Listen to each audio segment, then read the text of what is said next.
This program is intended for mature audiences only and contains strong or potentially offensive language of an adult and sexual nature. So, listener discretion advised. The views and opinions expressed on the Curvaceous Bounty of Sin City do not reflect those of Vegas All Night Radio or its affiliates. All music, stories, and characters are the sole property of their creators and are protected under international copyright laws. Sierra, Alexia, Mama, and Sweet Cheeks are personalities put on for your entertainment. The stories are real. The language is explicit. The behavior is unbelievable. If you can't take the heat, get the fuck out of the kitchen. Watch out for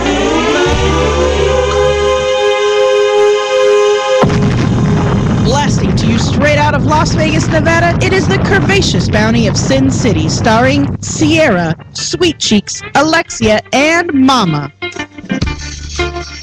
Good evening, Las Vegas. And people around the world. I'm not on. Am I loud? Can you hear me? We can hear you. You're We can hear fine. you. You're just not talking loud. Are your ears bad too? I don't fucking know. You hear yourself Yeah, that time? I can hear myself now. Just speak up. You guys you all seem very tired. We are. Yeah. Very. Am I on? Because I don't Very sound on. tired. Is this on? Can you guys hear me? Yeah, I don't hear myself. you're on. Okay. Okay. Why are we tired? I was Too fucking much drunk. fun. Woo! Fucking drunk. Yes, Cali guy, 7:02 is too early for a bra shot. Wow, really? So last night we were at the Tuscany Suites and Casino, where we were broadcasting live via video. You could have watched it if you were at SinCityBounty.com. If you're listening on the radio now, you can go to SinCityBounty.com and watch us live. But we were there for Excellence BBW's Winter Weekends plush party. Woohoo! And Jacob and Katie were giving out free shots when you walked in the door to Plush ladies. punch. What was in that Plush stuff? punch. He said, quote unquote, we just got a bunch of shit and threw it in a jar. That's exactly what they did.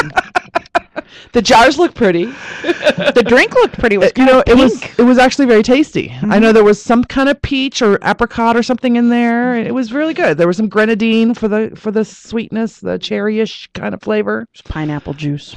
I'm sure there probably was. It was really good. I was afraid to mix my alcohol. That was the only thing I drank last night. I When are drank you about ever- four different kinds of shit. I don't know. Yeah. What about you? Were you drinking too? Oh, I was drinking all night. Yeah. I started drinking No. before we started broadcasting. Now, the only thing that fucked me up is one of the regular our Las Vegas party goers. I don't know if she wants me to say her name, but she had her own cup of You don't ever drink somebody out of somebody's cup. juice. Juice. I don't know why it was pink, because there was no juice in there. They do make. I don't know what the fuck it was. She said it was vodka. It's probably. And I pink took a vodka. sip of it, and that shit, I felt like I could go and start a fucking fire. You know what? That's how strong it was. I had to sit down for a minute. I think I ran into her, and I believe it was 5 different kinds of vodka. In the cup? In the cup. Oh, I don't know. I made the mistake of tasting it. And now I understand why she was sitting in the chair slumped over, and then she was showing her ass. So, yeah. Parties are always a good time. Yes. I love doing remotes because we do get to let loose a little bit and drink while we're broadcasting, which, this is the internet station, so we could probably drink in here. Because I know they do it on Danny Vegas Live every Friday. Just saying. That would not be a good thing. No. Yeah. Most of us have to drive home afterwards. Right. We didn't have. No, to all of us have to drive home. Yeah. afterwards. And Oh, no. At the parties- She had a room, didn't you? Oh, last night I had a room. Yeah, no, but no, I mean, from from here, here from we here, would have from to here, drive right, home. right. Yeah, yeah, usually if we're out drinking and broadcasting, we have designated drivers. Right. Yeah, we worked it That's out. what we do. They're called boyfriends, fiancés, and husbands. All I do is get to my room, okay? Just get to. I was falling out at breakfast, and I finally said, "Shit, give me this shit to go." But we had a great time. We talked to Lexi Lux. We talked to Majestic? Melody Majestic? Is that her Mandy. name? Mandy Majestic? Majestic Mandy. And Sean, the wrestler. Sean Heads, the wrestler. Sean was really, really drunk later that night. If you want to see any of those interviews that we did last night, you can go onto our YouTube channel, soon to be on our website. But right now, you can go to the YouTube channel, SinCityBounty.com. There's a playlist. It's called Excellence BBW's Sin City Bounty broadcast from Excellence BBW's Winter Weekend Plush Party, something like that. It's really long.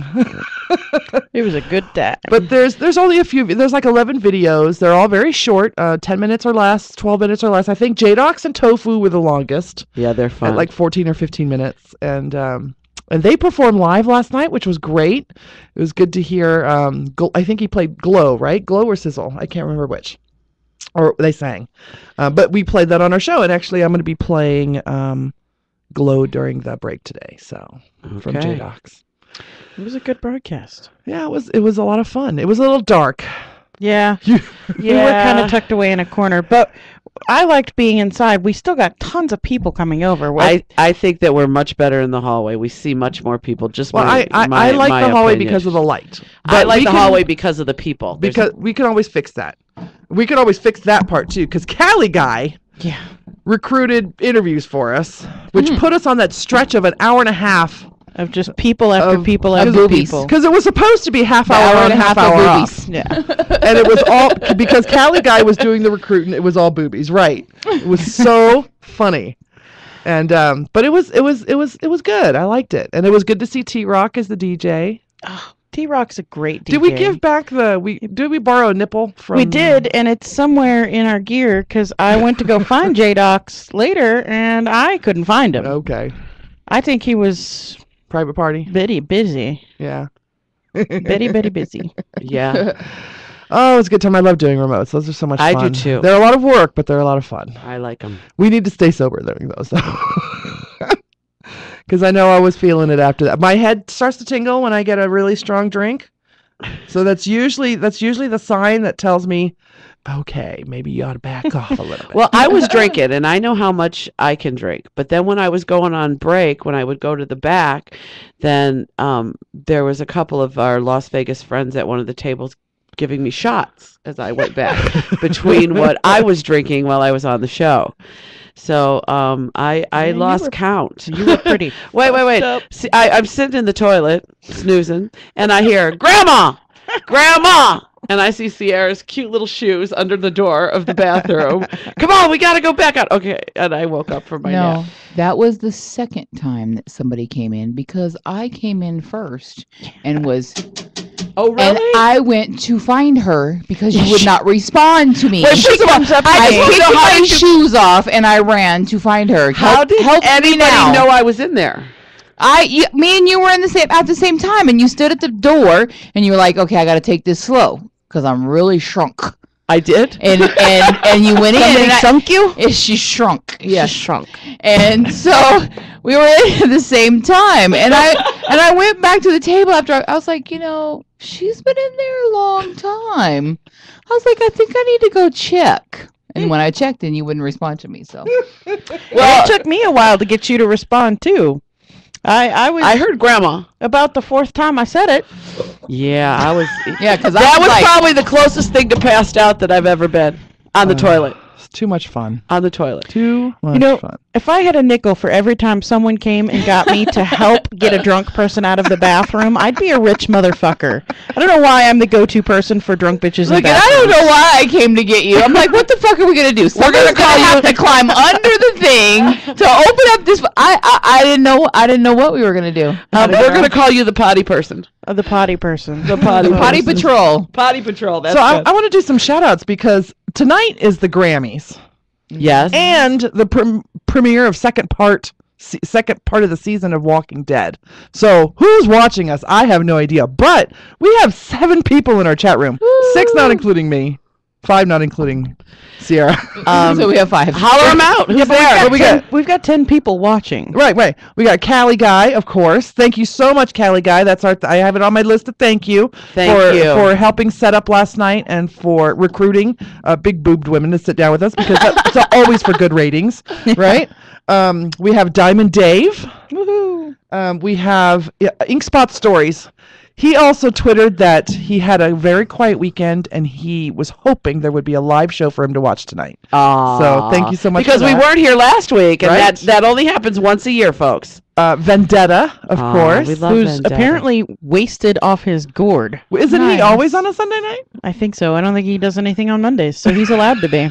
And then, of course, our favorite lady, Wendy of Neverland. Well, you know what? We'll have Wendy every week because football season's over. Yeah. Love you, Wendy. Unless she's going to Disneyland, then that's That's the only true. time. That's Or the if she's other got time. family in town or And something you like know that. what? Wendy goes to Disneyland a lot. She does. And they take Disney cruises, and they're like Disney people. I follow her on Tumblr. She's obsessed. She's a little obsessed with Disney, I believe. She posts a lot of pictures of Tinkerbell and the Magic Castle and So we don't know when our next remote is. We better hook this up because it's good stuff. It was a good time. it was a lot of fun. It's Yeah. a lot of work, but it's a lot of fun. It's a good time. But I just want everybody to come up and talk to us because I like to meet everybody. It gives us a good opportunity. What you reading over there, Lexi? Wendy says, "And what's your point?" About her liking Disneyland. So it's not a point. You can go to Mickey's Just house an anytime you observation. want, Wendy. Go to Mickey's house. Cali guy wants to know where all the small boobed women were. He didn't see any. There were a couple. It's because he wasn't looking. He doesn't notice I anything. see. Well, That's because bad. a lot of the small boobed women have really large asses, and he's not looking at the asses, so that's why his eyes just focus on big boobed women. Vendetta says that don't feel bad about falling asleep in the bathroom. He used to have a friend that would nap in the bathroom between classes. Oh, mine was Yes, pure. but your friend Mine wasn't was drunk. pure intoxication and also exhaustion. I was busy that afternoon. That's what we call it now. I don't have a hotel room for nothing, people. You know. Yeah. No, and by the way, the hotel room was very nice. I liked it a lot. Oh, Yeah, the Tuscany the has Tuscany always has had. They nice have rooms. great rooms. That's why they're called yeah. suites. That's It's why nice. it's such a great place to throw a party like that. And we've had several bashes there and fan fest there, and the reason that they moved from there was because of the fact that the buildings, people had to go outside to go to the buildings to their rooms after Yeah. being, and there was a security concern for the girls walking, to their rooms. But the rooms are great. We used to easily put 4 people in them, sleeping in them Oh, yeah. rooms, and it We could have had 12 probably. in yeah, ours. exactly. Yeah, they're huge. Can we get a yeah. cot, please? Right. Yeah, they're With huger than sleeping any bags. and every room at the place is that size, so they're nice. Yeah. The shower was really nice. Just So, saying. So we've got 2 weeks of catch-ups to do. We gave teasers last night during the remote. do we have 2? Oh, I guess we do. Yeah. We weren't here last week. We played the first hour of our last 3 seasons. So I don't even think I'm going to post those. I post that because you can get them from the original. Yeah, so. you can get them. Yeah, but this is the start of season 4. Yay, season 4. Yay! We need a fanfare behind us. Doo-doo-doo. I can probably find one, but it'll take me a minute. Oh, That's yeah. why I don't like doing sound effects because I got to find it. You need that lined up. If we knew what we were talking about beforehand, we could line up the sound effect. We never But know what we we're don't. talking This about. is all off the You cuff, need this, baby. Or this, like this. I do have notes. Oh, there you Yes, go. exactly. See, I have notes. Who to thank? Oh, there you go. See? Wait. Look at my notes. Written on a fucking cocktail napkin. Is No, that what that is? it's written on a Santa Claus paper. Oh, Lord.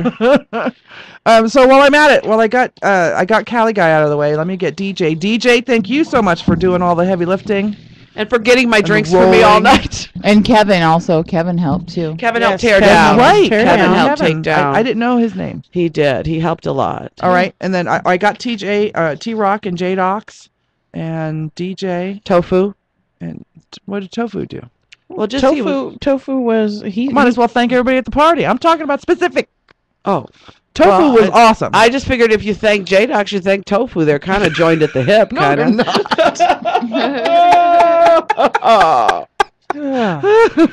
They do tour together Stu though. Bo was an amazing guy. this Yeah, I weekend. was gonna cover that when he came in. Oh. He's supposed to be here already. The door is locked up front, so he's got to text you to be let in. So Take care of that. okay. All right. So you know what? Why don't we do some of our catch-ups? Who wants to go first? I got a funny thing to tell you. Okay. Besides passing out in the bathroom? Yeah. Because everybody's going to stop watching us at 9 because that's when The Walking Dead starts. Oh, that's funny. But what about the back Which is better, Easters? DVR that. Well, the back Easters started watching it at 6 o'clock. It's over I've with seen, already. it's over for I've them. seen the Okay. tweets for the. Well, Wendy says that her girl's watching the red Grammys. carpet. Oh, yeah. Oh no, they're on this side. They're on this side of the country though. Yeah. They're in Yeah, San the Francisco. Grammys Right. are, but I Uh-oh. was referring to the Walking Dead people. Inkspot Stories walking. is speaking blasphemy. What's he What? saying? He said, I don't like The Walking Dead. Oh my god! I don't watch The Walking Dead. so- I'm a zombie. I love zombie movies. I don't know. I've never watched it, and I just something about it. Just The Walking Dead listed in the title doesn't do it for me. So I'm really not sure about the whole thing. Well, you just have to be into and zombies. it's like zombies and stuff, and that Yeah. stuff is yucky in the movies. I don't know. It's yucky. In the So I figure we can cover all the stuff now because I know a large contingent of people are gathering at Jacob Bradley Palmer's house Right. Yes. to watch The Walking Yeah, because Dead. we did scold him for that, didn't we? We kind of got an invite, and then he was like, "Oh, you have to do the show." Yeah. But he's gonna have people over early. They're listening to the show right now until 9 o'clock when they're gonna turn on The Walking Dead. Okay. So they said. So they said. All right, tell us your story. I just have a funny story, you guys. Nut and Butter's trying to get me to go out with him for Valentine's Day.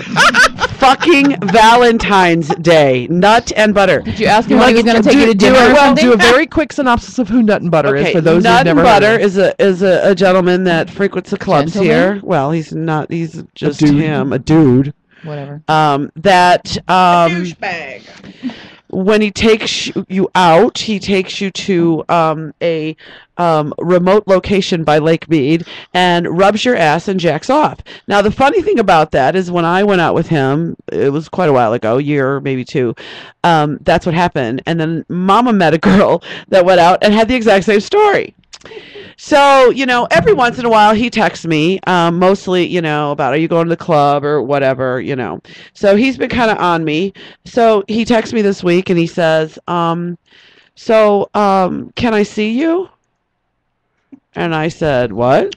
Yes, every Sunday from 7 to 10 at SimCityBounty.com. So he says, I want to take you out for Valentine's Day.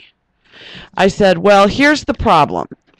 You want to rub my ass and jack off. And You told him that? I did, exactly in the text. I said, you want to rub my ass and jack off, and that's no fun for me. And then he comes back, he says, well, you can have fun. And I said, so what do you have in mind? And he says, well, we can go to Lake Las Vegas.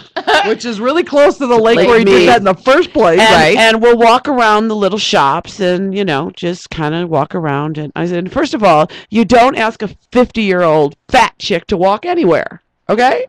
But that's besides the point. So anyway, I said to him, I made up some story like, oh, you know what? I told my stepdaughter that I would babysit. But she asked me to babysit, but I never answered. So let me find out what's going on. Okay. So again, a few days later, so are you going out with me for Valentine's Day? And I said, you really want to go out with me on Valentine's Day? Why? And he says, well, if you don't want to, just say so. And I said, okay, I don't want to. You should have found out first if he was getting you jewelry for Valentine's Oh, Day. please. Are you No, kidding? The guy texts me before every party wanting to know how much it costs to get in. Or if I could get him in free. A cheap motherfucker on top of Nut and Butter, okay? No, see, he already knows you have commitment issues. So if he just goes out with you for Valentine's Day, he knows that's the end of it. Yeah, maybe. He doesn't do that meeting his girlfriend. So I- there's no future plans of dinners or nothing. let's talk about Valentine's Day for a little bit. I feel all the commercial promotion for Valentine's Day, the signs, the billboards, the people on the corner, I think they make single people feel bad. It's like pushing on them. Why don't you have a relationship? And then these people go out and they get this relationship that they've done no investment in at all. They haven't done any research on the other person. They just want to be with somebody. And that's what it kind of sounds like with me. He doesn't want to be alone on Valentine's Day. Yeah, well, because No, he just wants to rub my ass and jack off. No, I understand that, but he Happy doesn't to- want to be alone. You understand? Well, then ask me. Emotionally. Okay, then ask me to dinner. Ask me to a movie. You know what I mean? Like if you're gonna want to invest some time, invest some real time. I think don't- it might be. Here's the problem with dudes like this guy. They're predators, and they like to find the weakest prey in the herd and go after them. And the weakest prey is generally weakest on its worst day. And the worst day for a lonely fat girl is Valentine's Day. Wrong, lonely fat girl. Well, he's probably not just texting you. He's probably texting every what girl I on think his it is phone. with him, I really think He's trying to with call him- the herd. I really think with him, I'm the one he can't call. You know what I mean? Like, he's a good-looking guy, and girls will go out with him, and I'm the one that won't. Because I'm getting all the time Because from you keep him. saying no. Yeah, and I think it's something about, like, the chase.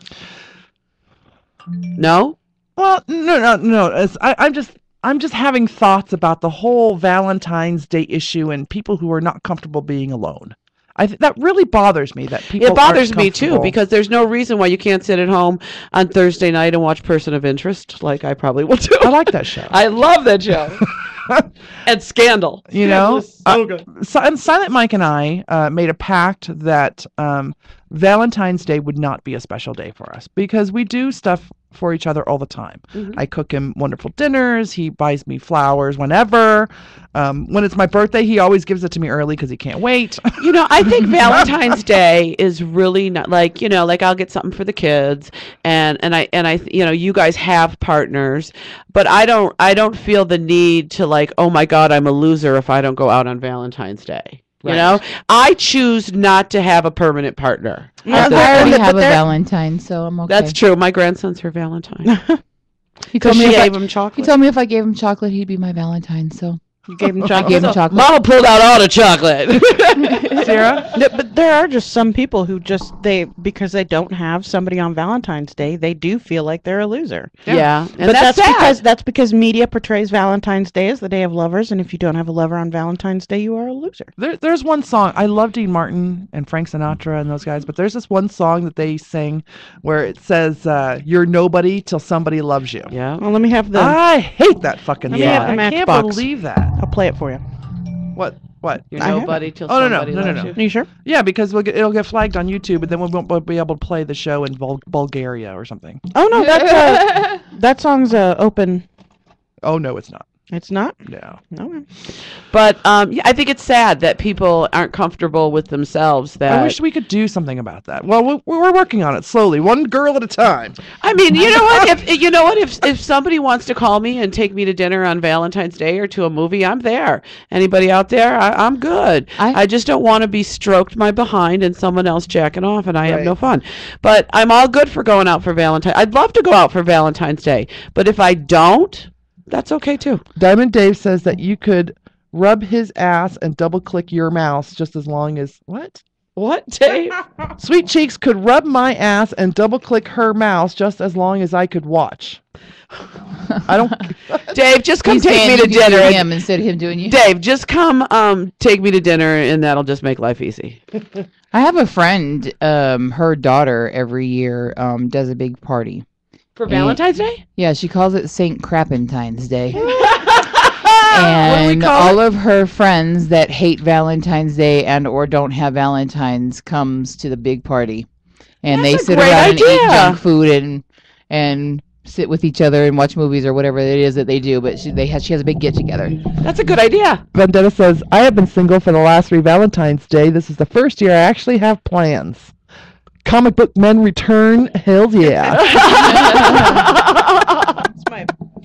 You're my second favorite nerd, Vendetta.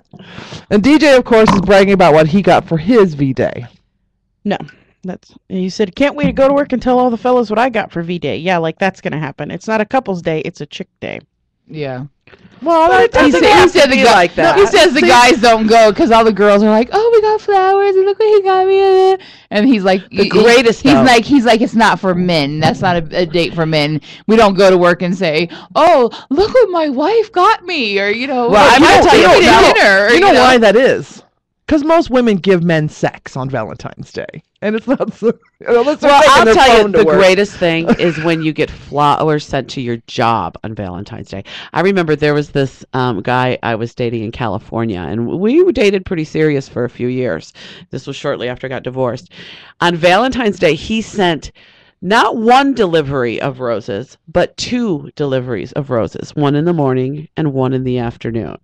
Like, do you know how nice that feels? That's some good stuff. I think I've gotten flowers once or twice in the 12 years that we've been together. Well, then, you know And what? He's fucked up. One of the times in California, we had the kids were all in the car, and he stopped to get me flowers. I think I was at his mom's or something, and all the kids were like, when they came in, when he brought the flowers, because they came in to, back into his mom's house because we were out there visiting, and all the kids looked shell shocked, and I was like, what the hell is going on? And he gave me the flowers. That's funny. And he said that when he had pulled over to get the flowers, that all the kids were like, Dad, what are you doing?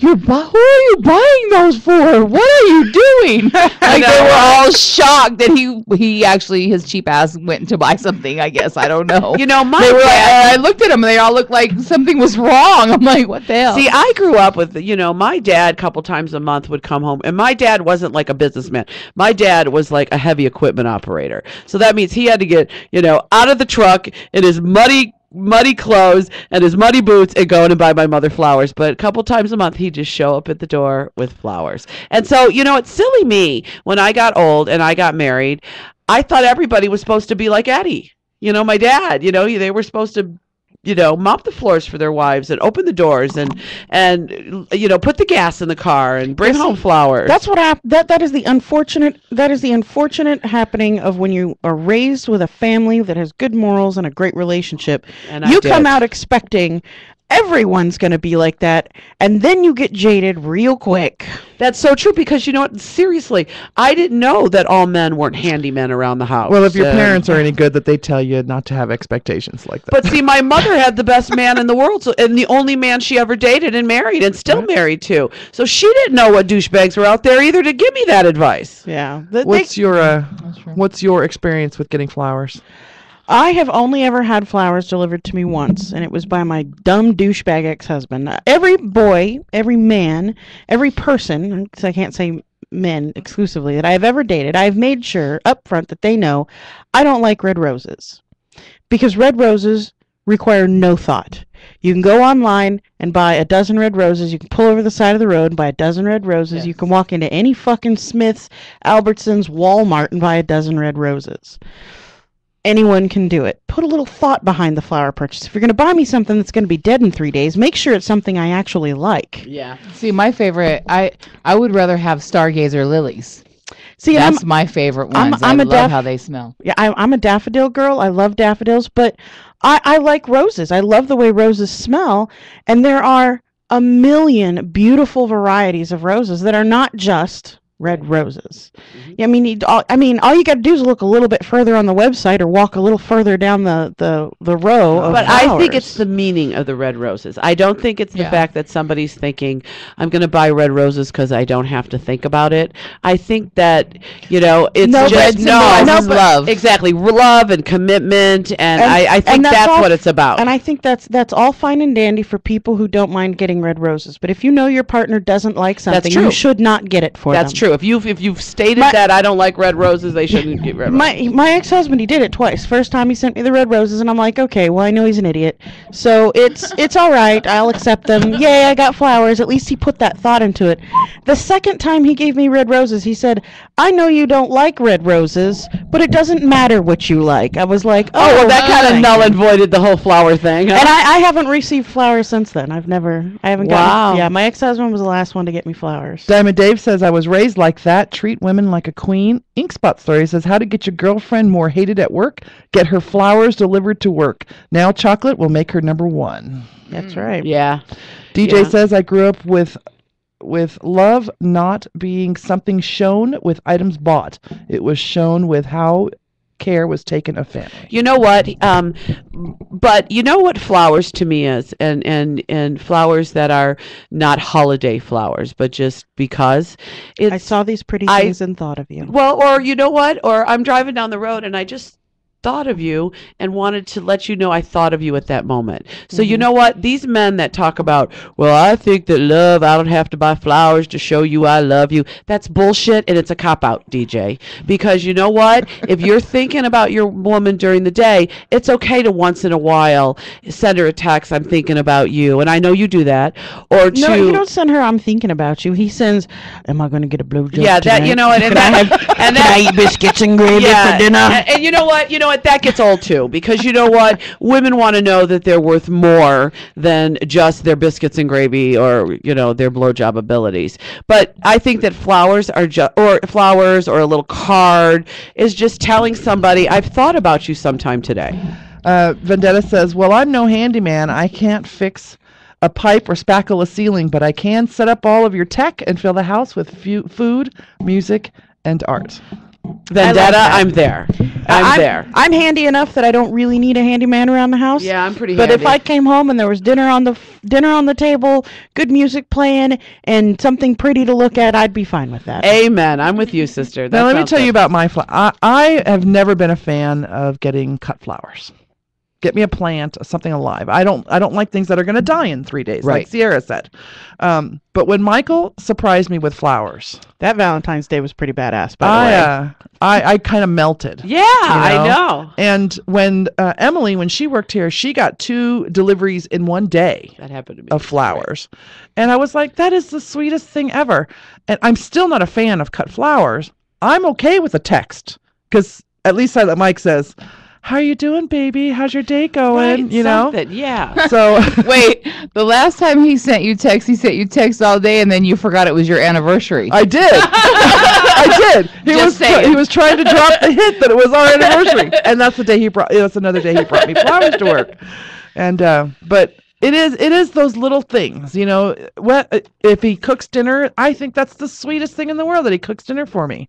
Not that he doesn't do it often, Right? But it's still, I think those extra little touches. How you care for your family, DJ, I'm sorry, is a great thing, and it does show love.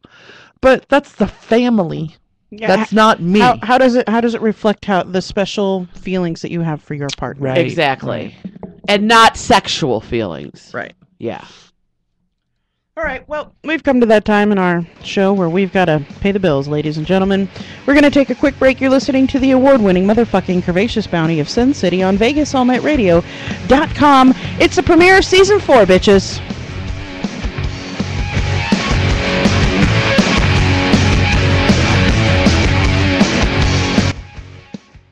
Join us at the annual trade show where all your favorite adult BBW performers will be. BBW Fan Fest 2013, coming July 26th, 27th, and 28th here in fabulous Las Vegas. Find BBW Fan Fest on Facebook for more info. Hey, this is Munch from the Geek Lounge. In case you haven't heard, the Geek Lounge is the one-stop shop for talk about all things anime, comics, manga, video games, movies, and everything geekdom. Tune in every Sunday at 4 on VegasAllNetRadio.com and geek out with us. Don't forget to check us out on Facebook at the Geek Lounge and on Twitter, Geek_Lounge. Geeks, beat out for the people. This guy's out of control. Who authorized this type of music? He's live and unabashed, playing classic shit. Don't you say it! The Kevin Jackson Radio Show.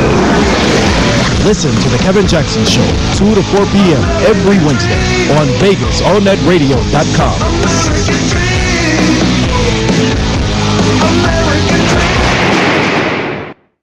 Get connected to your audience with Endeavor Media Group. Find them online at emgnv.com.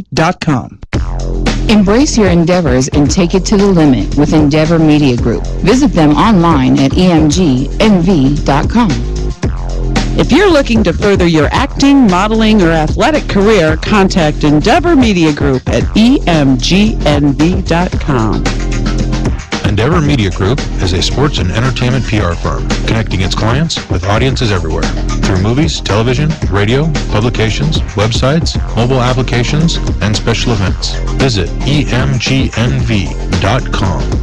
EMG represents clients of all sizes and in a variety of industries. The firm works with companies, organizations, famous individuals, and political groups to advance their interests, manage communication-related matters, promote products and services, handle issues, and mitigate specific problems. Visit Endeavor Media Group online at emgnv.com.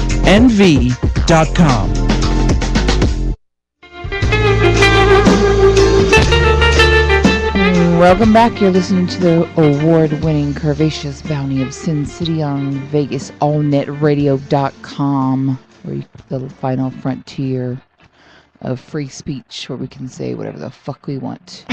But I have to tell you, every time I look over there, it looks naked. Yes, it's very naked. And that wall is naked. I'm like, what am I going to say? I always read the sign. So the sign's on. You got to make sure you get it right. So we're pooped out. We're not putting the banner up till later. So we have some nice chatters, and I got to scroll up because they're chatting away in the chat room. For those of you who are listening on Vegas All Net Radio or are just a guest on our Ustream chat feed, if you make an account, you can join the chat, and we always read your story. Well, not always when we get to them, if you do it timely enough, and if they're very funny. But we'll share what your thoughts are on the air. So. Let's see. Let's start with Wendy. Okay, repeat the last 3 minutes. My sweetie just gave me some chocolate. Cadbury mini eggs. Aww. Azrael Spirit. Thanks for joining us, Azrael. My flowers even come a bit more specialized with pollen removed from the lilies as to not set off my allergies, and she loves that. That's sweet. That is very sweet. And I think the boys are bouncing back and forth. Other things that you can do. DJ's Carpet says sit at her feet. Diamond Dave says, well, why don't you just massage your feet while you're sitting there? And then Vendetta says, true love is when your significant other will record over their show just so you have space on the DVR. 21st century love stories. That's why we love Vendetta. Yep. Right? He's a nerd. I know. Wendy of Neverland says our only problem with DVR space is all the cartoons my 20-year-old records. Vendetta says she should be pirating the cartoons on the computer. We do not condone pirating of anything, anytime, anywhere, except Avast Mateys Ahoy, Shiver Me Timbers pirating. SpongeBob? September 21st, Talk Like a Pirate Day. Oh, is it?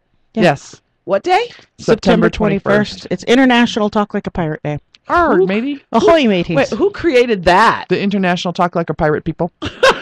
Yes, it's the International Talk Like a Pirate Day organization. I want to know when it's International Pass Out in the Bathroom Drunk Day. That would be yesterday. That for you. Yesterday? It's cold in here, ladies. It's cold in Vegas. Put some clothes on. It's not that cold. I'm not naked. You usually are. Not in this studio. Do you have any other catch-up for us? Yeah, I got all kind of stuff. Let's see what else I got. Oh, I went on a real date. Oh, real date. Dinner and movie and all that? A dinner. Was there sex? No, it was a real date. It was a real date. My God, woman. Who does that? But it certainly isn't her. I'm more of a scheduler. Wait. Maybe I'm maturing. She's telling us a story, so she may have not done the sex part because of something that happened during the date. No. Oh. It was a real date with a real person. It was, and I met him off of POF. So shiver me timbers, butter my butt and call me a biscuit already. Isn't that what he did? No. That's nothing butter. This is this is a very nice corporate gentleman. So you know what I mean by that. He works in the corporate world. He travels a lot. In his job, his region is the entire United States. Wow. Yeah. So he's very busy. So we met on POF, kind of went back and forth. He's viewed into the show a few times, and we about a month we were just kind of going back and forth on text and saying hi. And he was out of town, and then I had that flu bug, and so anyway, we scheduled to have dinner on Thursday evening, this past Thursday. Wow. And we met at a very nice restaurant at the District over in Green Valley, and had a really nice dinner, and walked me to my car and gave me a couple of little kisses. No tongue action, just Is he an older gentleman? He's a few years older than me. Yeah. Okay. And right in my age range. And he says that, so anyway, so it was really nice. We're going to see each other. He said to me, he says, please, I'm sorry if I don't, am not, I'm leaving out of town tomorrow and I said, you know what, I'm a patient woman. He says, but I really want to see you again and take you out again. And, but please don't, get upset that I'm not, you know what, I'm a patient woman. In the meantime, I'll go get fucked tomorrow because I'm going to the winter weekend. Vendetta said, Blanche? What the fuck? Well, truth be told, if he blanched all weekend. I did, but truth be told, if he'd invited me home that night, I would have gone. But I didn't, because he didn't invite it. Hold on a second. Would you really? I think so. Nice. Yeah. Fucking on the first date, that's classy. I heard you blanched for 4 hours and a 10-minute break on Saturday alone. Oh my God, I blanched. And wasn't that the person that gave me the Blanche name? Yes. Yeah. It was he that named thee. And yeah, we blanched it up big time. Like my shoulders are sore. I was supposed to be having a nap in my little hotel room. No nap. No nap? I was blanching. Blanching. For hours. And it was great. Sometimes you got to do that. Pipes are clean, kid. So Stu is unable to make it into studio, but he is on the phone. Hey, Stu, how are you? Stu Bo. Hey guys. How you doing, Stu? I'm doing good. I'm doing good. I had to rush back home, but I had a good time. It was nice seeing you girls last night. Thank you for having us. We had a great time, and it was a great event. So, will you be doing another winter weekend in Vegas? Yes. Awesome. I'll be looking to that probably starting next week. Nice. Already going to start planning it. Oh, that's fabulous. So I know that you were running around. Every time I saw you, you were whizzing by me. Well, I was having a good time, working, and there was a lot of stuff to do in the events happening, so I didn't have time to sit down and chat much with you girls last night. It looked like everybody was having an awesome time, and you know what? It's okay. We need a little winter break in Vegas, huh? Before the summer activities. Exactly. So everything's always in the summer when it's way too hot and you can't even, breathe outside. So we're used to that. It was a change, especially for me being Canadian and all, When I go to Vegas in the summer, it kills me. What you need to do is find that 3-week window in May when it's the perfect temperature to do everything. But the problem with that is that that's when all of everything happens on the weekends. Right. Every weekend is full with 5 or 6 different things going on out here. Yeah, because that 3-week window is perfect. Yeah, May. I did a party in May, Orange County last year. May is not a good month, I think. There's too much going on. There's that long weekend. There's Mother's Day. So that's why I took February, because February is only Valentine's Day, and not everybody's romantic, so. Amen. We just had a big conversation about that, Stu. Yes, we did. Oh, there you go. There we go. So let's explain who Stu is. Stu puts together bashes all over the country. Not just here on the West Coast, but over on the East Coast as well. And he put together the winter weekend BBW get-together this weekend, and I think everybody had a blast. Everybody I looked at was having a really good time last night. And last night was off the hook. I had a great time too, and it was pretty good. It was a lot to do last night, but I could tell we had a good vibe last night. It was really fun. Yeah, right. It was. It was really it was fun. good. So, good. what do you have coming up? What's next on your itinerary? Next month is Dallas. First one in Dallas. They've never had a bash really, so. I used to live in Dallas. And a lot of people hit me up, and it just made sense. I'm like, I was like, let's do it. Let's go to Dallas. What's your expected turnout there? I'm not sure. It's still early. It's still a month away. So when it's a new bash, it seems like a lot of people sign up last minute. Right. On the Facebook page, over 100 something. I think we'll probably get between 100 and 200. It'll be like a mid-sized one, Where's it at in Dallas, Stu? By the airport. It's Fort Worth actually. Between Dallas and Fort Worth. Euless and Bedford, Texas is right. That's where my daughter was born. Right there. Right by the airport. Yeah. So, we had a great time. We want to thank you for having us, because we love the exposure. We want to be the go-to girls for the BBW community. So the fact that you endorse us and put us there, that we love that. Oh, you guys do a good job. So it was my pleasure. I'm really happy you guys want to come. Thank you. Well, anytime, man. Now, if you want to fly us to, Dallas or something, just let us know, Stu. Yeah. Give us at least a couple of days so we can get some bags packed. Oh, yeah. Oh, that'd be fun. You guys all party, so. Everyone on your show enjoyed the experience. I spoke to Lexi Lux, Mandy Majestic. They told me they had a lot of fun. So. Well, we're always about giving a good time, which is what you're all about. So we're on the same page there. Exactly. And then, of course, Jacob and his beads and his scooter races and everything. And that Jacob. And the long nose mask thing that he had on. And his punch. Oh, yeah. They threw a good party. It was really fun last night. Jacob and Katie are two good people. I love them. Right. Yeah, we do too. They're big friends of the show. So, are you flying out tonight? No, I'm driving already. Oh, you're on the road right now. Yeah, I had an emergency, so right now I just pulled over to talk to you guys. I'm almost home. I was supposed to leave tomorrow. That was my plan, but plans change. That's true. Yes. That's true. Okay, Stu, thank you so much. Drive safe, please, getting home. And, remember, we're your friends. We're always promoting your events here on the show. And anytime you want to call in and talk about an event, we're here for you. Thanks, guys. You guys rock, and I'll be seeing you soon for sure. All right. Thanks, Stu. Bye-bye. Thank you. Bye-bye. Hey, you're listening to The Curvaceous Bounty of Sin City on VegasAllNetRadio.com or streaming live at SinCityBounty.com. We just got off the phone with Stu Bow, who puts together some of the best bashes. I hate that term, actually. I think bashes. yeah. You know what because they call them bashers.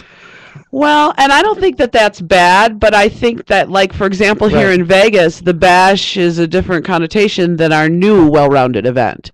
But I still think it's always going to be called the bash. I know.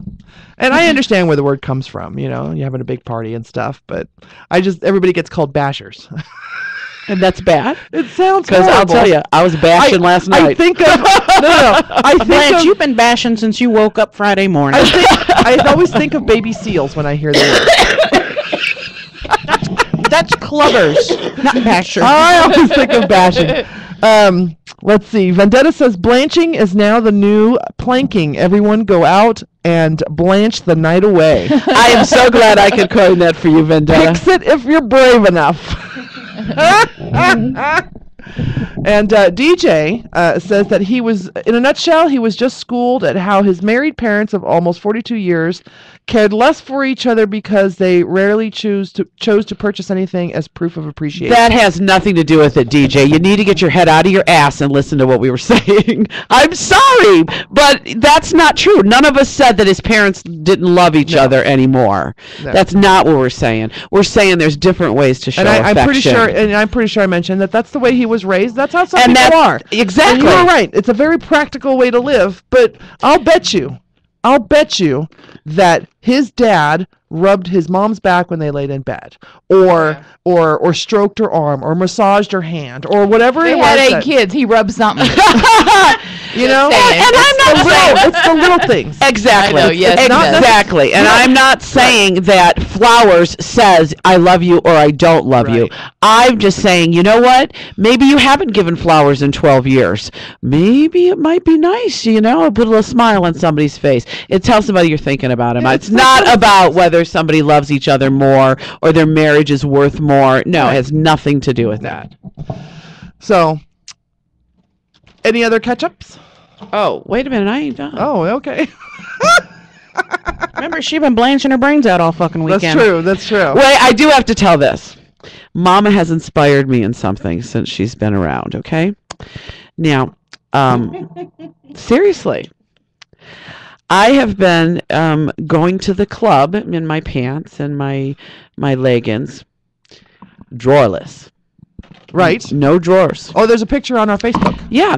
And I never did that before, but I decided that, my milkshake brings all the boys in the yard. So it's better to not have them panties on and let it jiggle, baby. Inspired me, Mama. I usually have panties on. They're the floss ones, right? Yeah. But see, I can't, to me, if I wear those kind of panties under those tight pants that I have, then I'm like pulling the dental floss out of my ass and crack. And where do you see it? I mean, it's gone. It's gone. It gives like the pole. It gives the illusion that I don't have any panties on, but I have something on there. Well, guess what? I ain't got nothing on underneath mine. She doesn't have to worry Didn't about last night. I didn't the night before. Sierra and myself go commando. She goes commando almost all the time. Usually I do, unless I'm in a situation where I don't want to be the girl we talk about on the radio show. And then I'll wear underwear.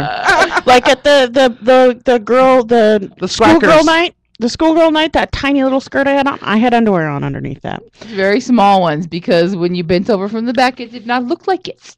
Yeah, well, you didn't see squack, did you? I didn't see squack, but I saw ass crack. Well, you know, there was some squacking last night, and I have to say, I don't think it was that bad. I was a little turned on by the squacking. You were also a little drunk. No, I wasn't a little drunk. Okay.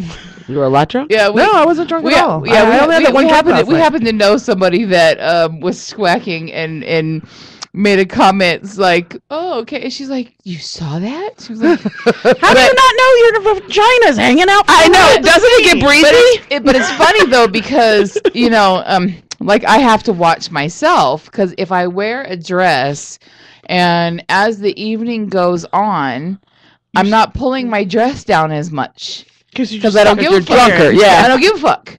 And so as these girls, the night goes on, their dress that may be right above the knee starts coming up, and now is like shortly below your squack.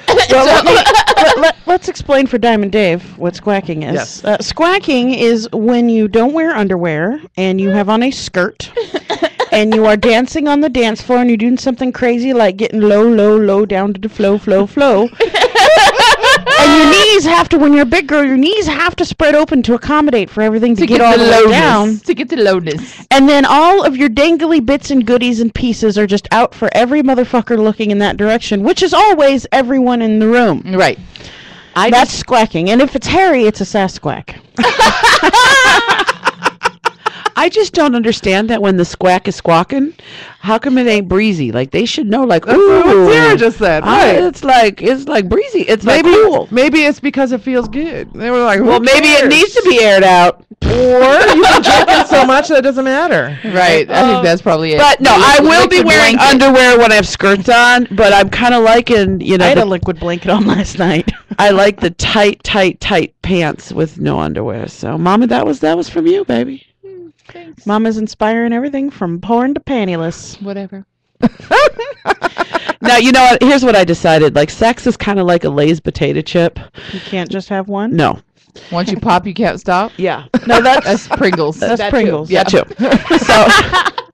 So you Ladies know, is you can't eat just one. so you know, the last few weeks I've been, keeping the pipes really clean. So I guess I got to start finding some more pipe cleaners because I'm bored with the old pipe cleaners. Vendetta says, in Miami, I don't know anyone who honestly wears underwear. It's too damn hot. I'm always commando. See, but I think that commando, the sweat, underwear helps when I think when it's too hot, that barrier between your skin and your shorts or whatever, like soaks up the moisture. I think sometimes you need undies. Right, Mama? Mama's Yes. agreeing. That's a Nobody personal. can I don't hear your like- brains rattling I around. don't like when it sticks together. I don't like all that. It's like I get it. Your chubby rolls stick together. I don't know. like that. When her biscuits and gravy start sticking to pieces it shouldn't be, right? Right. And then I you know understand. that's The gravy's a little too thick. The gravy's a little too thick. Right. Speaking of biscuits and gravy, I got to see some close-up shots of that shit. Holy Oh, mother let's of talk God. about that a little bit. Mm-hmm. Did you get to see them? Anyone else get No, to see I them? didn't get to see him. Yeah, that's part of my catch up. Yeah, I'm going to let you catch that Go up. ahead. I'm done. Knock Are you yourself done? out. All right, you got 7 minutes, so give us one story. Okay. Talk So- about your Canadian. Shut up. Okay, so let me just be honest. Now there's 5 videos now on X Hamster and all over the world apparently. And if you just Google hot ass BBW mama, you'll be able to find those videos. Yes, Actually, you don't and- even have to add the mama. I did hot ass BBW, and she was the first 3 sites. That's funny. Yeah, so apparently I am on 26 different sites now. that they have snatched it off of X Hamster and posted it on their site. I believe just on the X Hamster for the totals, it's like 72,000 for the totals of the 5.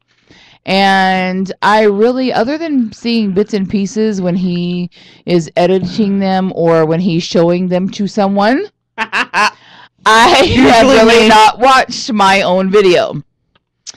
And so I don't know. I just really haven't watched them. It's so, all this time that he's so into the videotaping us. So last night, I decided I was going to tape him.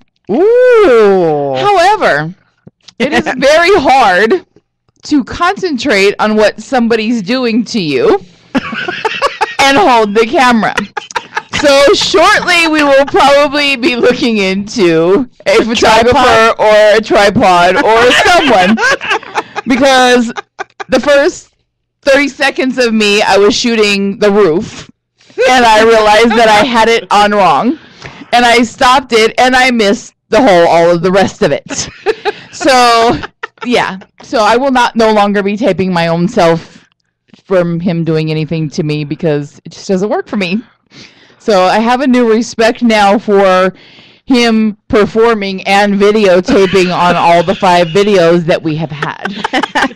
Just saying. That's the reason I can't do 69, because I can't concentrate on sucking some guy's dick while he's doing me. It's hard to concentrate. Well, I was, trying to do it with the phone, and I'm doing this, and I'm like, and she's moving around in her chair. She's wiggling in her chair. I was trying to hold it, and then I was like, fuck, I didn't even get nothing. After all that, trying to concentrate, and couldn't concentrate on what was happening to me, and I didn't get no footage. I was like, you got to have a little clip at least somewhere in here. And I guess I didn't push the button. Mama didn't push the button. Now, I know there are a lot of people who are volunteering for the job of photographer or videographer. Not a lot, but there's a few, yeah. A few volunteers to be stand-ins and, right. like that. I bet you if you put a call out on Facebook for someone just to stand in the room and hold a camera, you get 45,000 people. Yeah, there'd be a lot. Telling you we'd be glowing. Like, illuminated.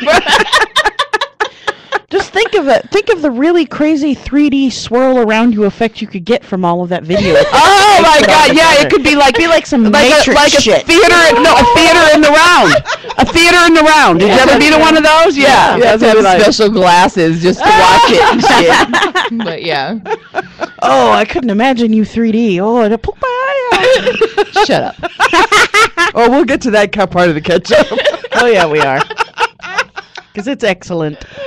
Oh my gosh. Yeah, apparently awesome. I'm Canadian, so they say. All right. You know what? Let's take our break early since we're done with this segment, and when we come back, we'll talk about why we're calling her Canadian.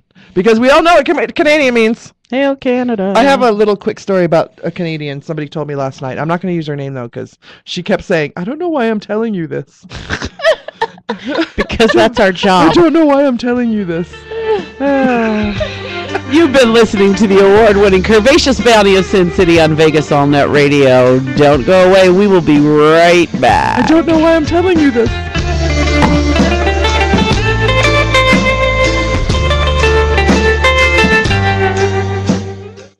Find all of your favorite adult BBW babes on bbwgirltweet.com.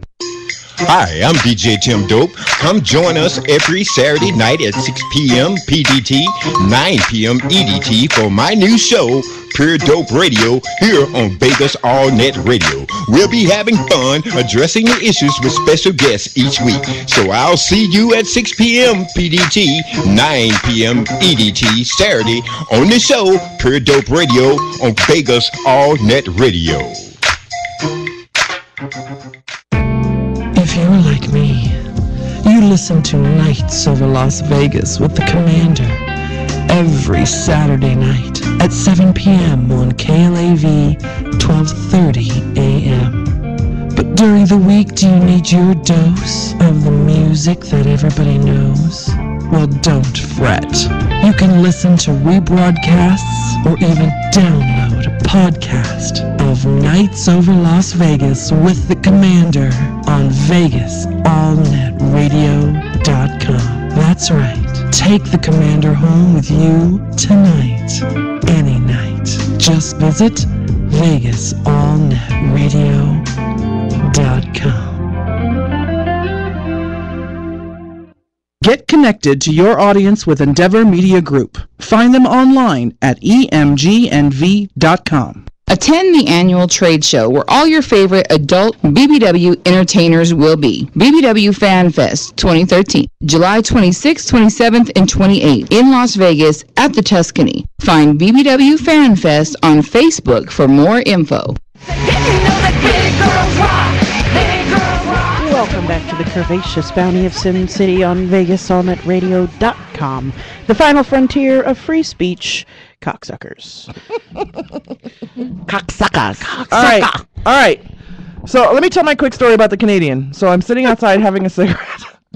And this girl, she sits down, and I'm not going to say her name or where she comes from because then we all know who she is. And she says, I don't know why I'm telling you this. I don't know why I'm telling you this. But have you ever been with a guy who was like really small? She holds up her fingers like this. Can you see that on the camera? Yeah. Yeah. There we go.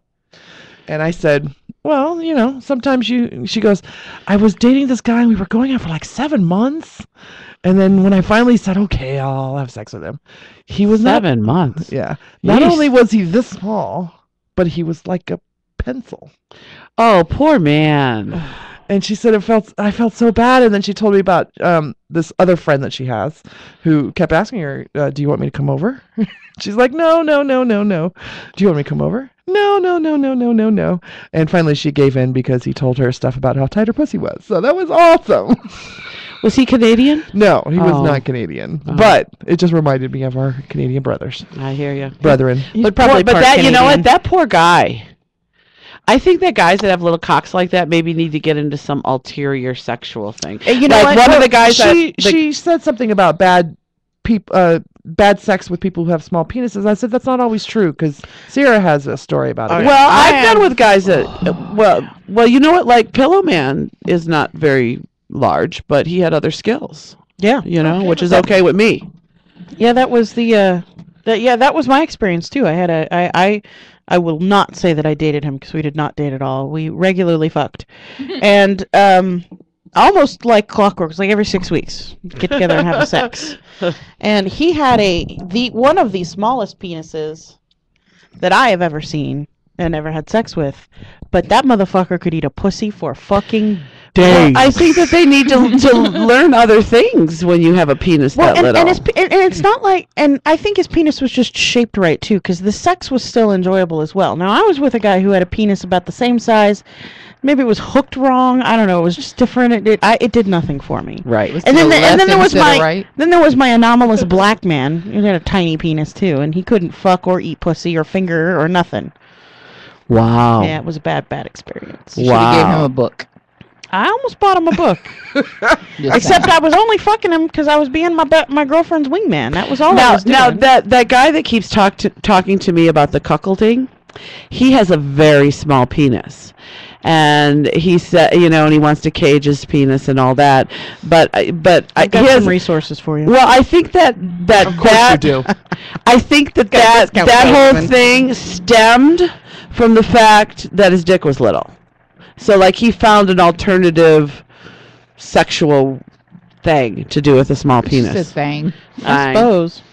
I don't know. I'm just like... Little penis. I don't know. I try to figure out how to make what makes people work. So, okay, Mama, why are we calling you Canadian? Well, apparently in one of the videos, and I've seen it, apparently there's a very close-up of my clitoris, whatever. And it's huge. Apparently it's very impressive. And slightly on the large side. Here's the deal. I get totally turned on by big clits like that. I am fascinated with them because they're like having a small penis. Were they really? Well, yeah, and I've seen. I mean, I haven't. Penis envy. I want a penis. See, I do videos, but I don't want to talk about it. I don't want to watch it, and I don't want to talk about it. I'll do it, but I'm not going to watch it. Well, that's like the other night. We were leaving the party, and we were leaving to take a break before we started. After we set up, and DJ said to me, "You know that one video?" And I said, "DJ, I'm going to tell you, I have never been on X Hamster in my life. Like, I haven't gone there, and I don't really, unless you and I are getting it on, Mama, I don't need to watch it. You know what I mean? Like, you know, I mean, I've seen what you guys have showed me here, but I've never gone on there and so I think DJ was like, oh, like he was surprised. I mean, I've seen what you guys show me. 77,000. I'm not. I'm sorry, Mama. I'm not one of those. Okay. I'm probably about 20 of them. So, well, and like you guys have pulled it up on your phones and showed me different parts of it, and I figure, okay, I see what's going on. Her clit is the size of my thumb. No, when in comparison, because the shot is a POV shot from Daniel pointed down at his penis going in and out of her vagina. No. Yes, it is. No, it's not pointed down. It's the camera is laying on the bed. It's an underneath shot. Oh wow! It's an underneath shot. Oh, okay. Well, it looks like it's he put the phone on the bed, the camera on the bed, right, and was shooting. Oh, that's impressive. That's good camera work. But yeah. In comparison to his penis, anyone who's watched the videos has seen his penis and knows that he's got a good sized penis. Her clit is not that much smaller than his penis. Yes, it is. Don't say that. Yes, it is. But it's about the size of my thumb. It is fascinating. I want to go play with it now. Yeah, it's about the size of my thumb. Well, it's good to know if you ever wanted to become a man, they would take that large clit and turn it into your penis. I could have a 6 with a little extra in it. Quite honestly, you could have damn near penetrative sex with that thing. Oh Lord, no. And let's try. I want to see it in person. Like I want to get in there and I want to play with it and I want to see what it does. Back. I do. I want to take pictures. I want to frame it up. I want to wash it. I'm fascinated by your clit now. I love it. It's the only Canadian-sized penis I'd ever do again. Oh God. And this is a really good way to introduce our next guest.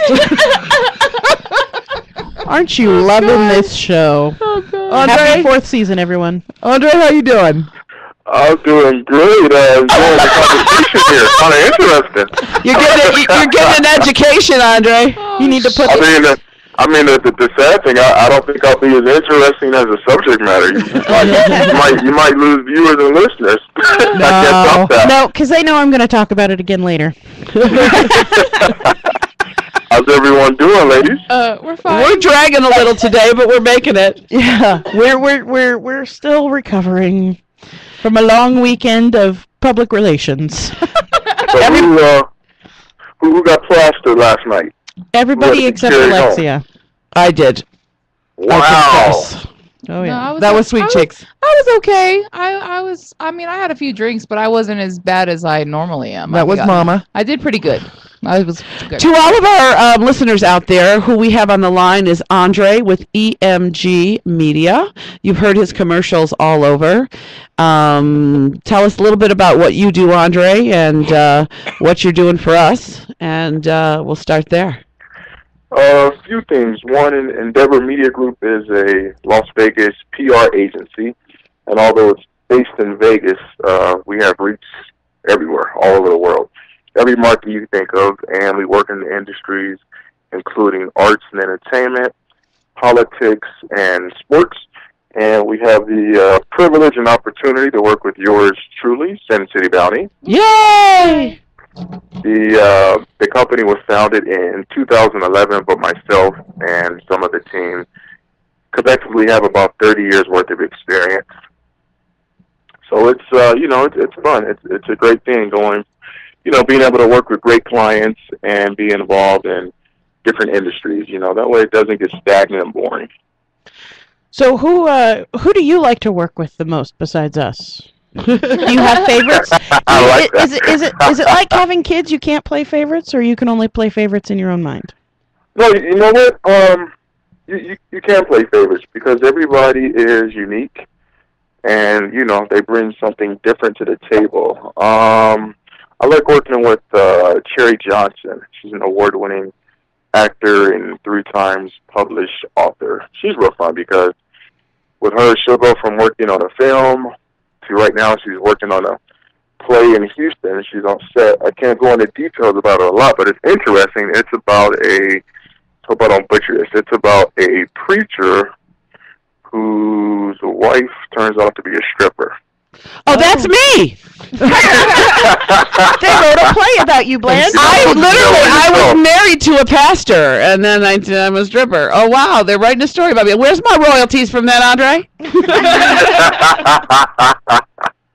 So she's doing that right now, and then she has a few other films that she'll be doing. So that's pretty fun. And I enjoy working with Vernon Fox. He's a 8-year veteran NFL star, just retired a few years ago from Denver Broncos, and he does everything from hosting his own faith-based football camps to motivational speaking, and he's considering some other real good options right now, different things. So, it's fun. I enjoy it. And then, of course, you lovely ladies. Yep, starting season 4. All beautiful, all talented. Last year you won that great award. We're winning it again this year, just so you know. So I'm blessed to work with great people like yourself. You do a lot in the community. I see you all over the place. You're doing interviews and you're attending. You do a lot of writing. So you have your finger on the pulse of Vegas, which is really good to know. I try. One of the things I'm excited about this year that I'm launching this month is a new foundation called Endeavor Community Foundation.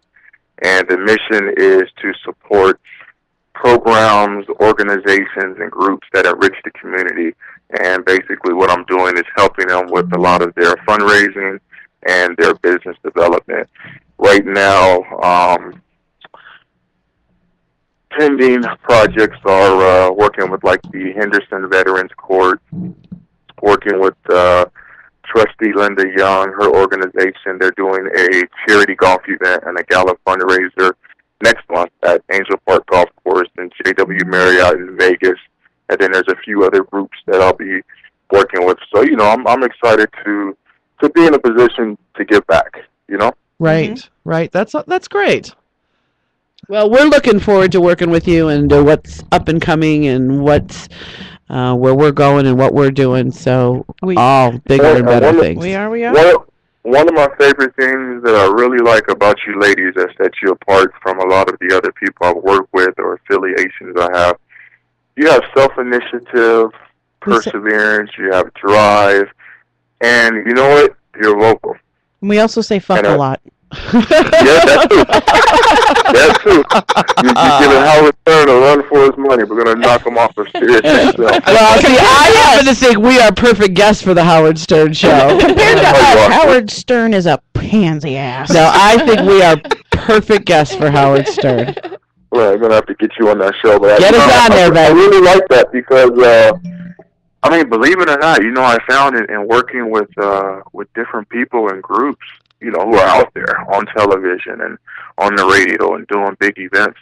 A lot of times they really lack self-confidence and they lack the drive and the motivation. And, the general public, you see one thing, but, you're behind the scenes, you see a totally different thing. So I really appreciate that, about you ladies. And you grab the bull by the horns. Well, thank you, Andre. You don't put on any airs or anything like that. Very easy. And, fun to work with, and I never know what you're going to say next. That's for damn sure. I think it comes from, we just really love getting together and talking on the air about the subjects that we do. We also really like balls. So I think every man that has a pair does too. I couldn't imagine leaving home without them. It's great because I was talking to somebody over the weekend, and they were saying, what, with you ladies, what you see is what you get. We're how you see us on air is how we really are. Yeah, pretty much. Pretty much. There's not an on-air persona. But we do have a disclaimer. These personalities are put on for your entertainment. Just in case we offend anybody. Well, in case we have a boring week, I got to tell a story. But when we do offend people, we try to offend everybody. Yeah. We'll go right on down the line. An equal offender. You don't discriminate. That's right. Equal opportunity offender. Yep. But one of the things that is interesting, when you think about your subject matter and you think about, the mission and the purpose of your show, really the only people who would get offended or would have a problem with it are people who are not open to different views. Or people who what let their you're kids saying- listen. Well, that's their own damn fault. We tell you don't let the kids listen. Because what you're saying, a lot of people agree with it, and they share those beliefs, But unfortunately, in society, some people are closed-minded, and they believe in control, and they want everybody to think the way they think and do what they do. And we need people like you ladies who push the envelope. Aw. To remind everybody that it's okay to be yourself, and if that means you're going to be a bitch, then be a bitch and be happy with it. I think our show serves as a haven for you to come and talk about the things that really bother you. And then we're going to ask you about your sex life. Especially when it comes about when it comes to relationships, because you're not going to go to your mom and say, "Mom, his penis is too small. What do I do?" Maybe your mom. Your mom, yeah, your mom. Your mom would about- talk like that. Yeah, she would. But most people, I'm talking about most people, Right. Not the sickos on this right? show. Or all this. What do I do? No, I all talk this, to my mom about small you know, penis either. or your guy. All this guy wants to do is rub his thing on my ass, and then I don't get nothing. How do I deal with that? This is where you come to talk about stuff like that. Right. Yeah, exactly. It's important. It's needed because people can't go to mom and dad and talk about that. You're right. and you definitely can't raise your hand in school and say, "Teacher, I got a question." Right. Although we could open the Sin City Bounty School of Sexual Etiquette. Yeah, that would be when cool. we do our live show, that's what we should call it. That would be cool. I've been researching this. I may have a venue for us. I'm waiting for a return Nice. email. All right. We should call it Nice. the School of Sexual, whatever you just said. That was good. Now, I saw some of your tweets. Why don't you give out your website is emgnv.com. You also have Twitter, emgnv. Yes. You want to give out your personal one as well? I didn't do a personal one. I just have it all going to the company. But I tagged Facebook is some also weird person in my EMGNV. tweet today. Oh, really? Yeah, I tagged. Oh, you know what? Andre. No, you know what? I do have a personal Twitter. It's Andre Haynes NV. That's ANDREHAYNES NNV. But you've got some interviews that you're going to be doing coming up. I was looking at some of your tweets. Yep, I sure do. Right. Don't quote. I have to look at my schedule, but no, I do. Matter of fact, you know what? I'm on Saturdays. I'm in the same building as you guys with right. Steve Sanson. That's right, on the Veterans in Politics shows, one of our favorite shows. Well, he needs to have us on his show. We're not quite the genre. We're not quite what he's looking for. No, besides what I don't think we could put you and Steve Sanson in the same room and discuss politics. You're right. We're a little on opposite ends of the pole. You're on exactly opposite That ends of makes the for a pole. good show. It does, but you know what? Steve Sanson's very open. That's one of the things I love about Steve and Andre and Jim and the show that they host, the Veterans in Politics show, is because they'll listen to you. They might make fun of you, and to your face. That's the other thing. Well, that's okay. It doesn't hold anything back. That's okay. And they ask the hard questions, But Steve will at least listen to you. He'll at least you speak your piece, and if you make a good point, he goes, "Okay, I can see that." Yeah. And you know what? One of the most interesting things about doing that show, and the experience I take home from that is, we've sat down and talked with people on air and off air, and they're candidates running for different positions, and they really do not have an understanding of the issues in the district or ward that they're running in, and they don't have any solutions to provide. Well, have you and met they a pick politician that does? Well, They're see- not here for solutions anymore. They're just here to fill seats. Some of them are. Well, no, Some of see, them that's are. my exact issue with many politicians, is that they don't come down to the level that all the people in there that they're supposed to be representing are in. Yeah, they're so there for far. the government paycheck. Yeah, That's they're what so for. far out of what real life is really like for people who, not that are doing less than making it from paycheck to paycheck. They're like, that's the very thing that a lot of people say cost Romney the election. was absolutely. unable to relate to the average American, and it's important. You know what? Doing that show actually helped me in my relationship with my fiance. Really? Is she Democrat? You Republican? No. We're both Republicans. But the way it helped me is because when Steve and I interview these candidates or these incumbent, elected officials, we talk about the issues. What's wrong? What's right? What are we doing different? How are we going to fix it? What's working? What's the long-term plan? And it clicked for me. I understood it. But when I looked at my relationship with her and I looked at some of the issues she had with me, the same issues we have for the last couple of years, and some I made a little improvement on, and some I had not, I said, wow, I could take the same approach and use the same principles that, I incorporate in this radio show into my relationship. And it's been bittersweet. It's been great and it's been bad. But the thing I like about it is that, now, because I'll tell you, because I know you're going to ask. But one of the issues she had with me is she said I was not affectionate enough. Oh. Yeah, she said I wasn't affectionate enough. You need to hold and, I am. I'm not 0% affectionate. I am affectionate, but it was not enough for her. And she's like, well, baby, it could be a caress or grabbing my hand, saying I love you. It could just be a hug. She's like, it doesn't have to be about sex or, lead into sex. It could just be something like that. And she would tell me over and over and over again, I started sounding like a broken record, but then I was like, hey, I need to make a conscious effort to change my actions to make this woman happy if I love her. I know that you're technologically savvy, Andre, and I'm very happy with texts in the middle of the day that tells me he loves me. You know what? She told me the same thing, but here's my hardship, okay? I'm a business owner. I have 50 million things going on. If I don't write something down, I forget about it. But in doing all that, Andre, I'm going to give you a little suggestion. I know that there is some time throughout the day that she runs across your head. So when that happens, stop. All of the 50,000 clients you're taking care of at that for 10 seconds and just send a text. When she runs through your brain, just stop and send a message. You will win a lot of brownie points. Here's my challenge. I'm a man. We have one-track minds. If I do that, it would totally distract me from work, and it would take me about 30 minutes just to get back. Well, then you need to hire somebody to do it for you. I have the solution that I know will work for you. I'm listening. Come on. Okay.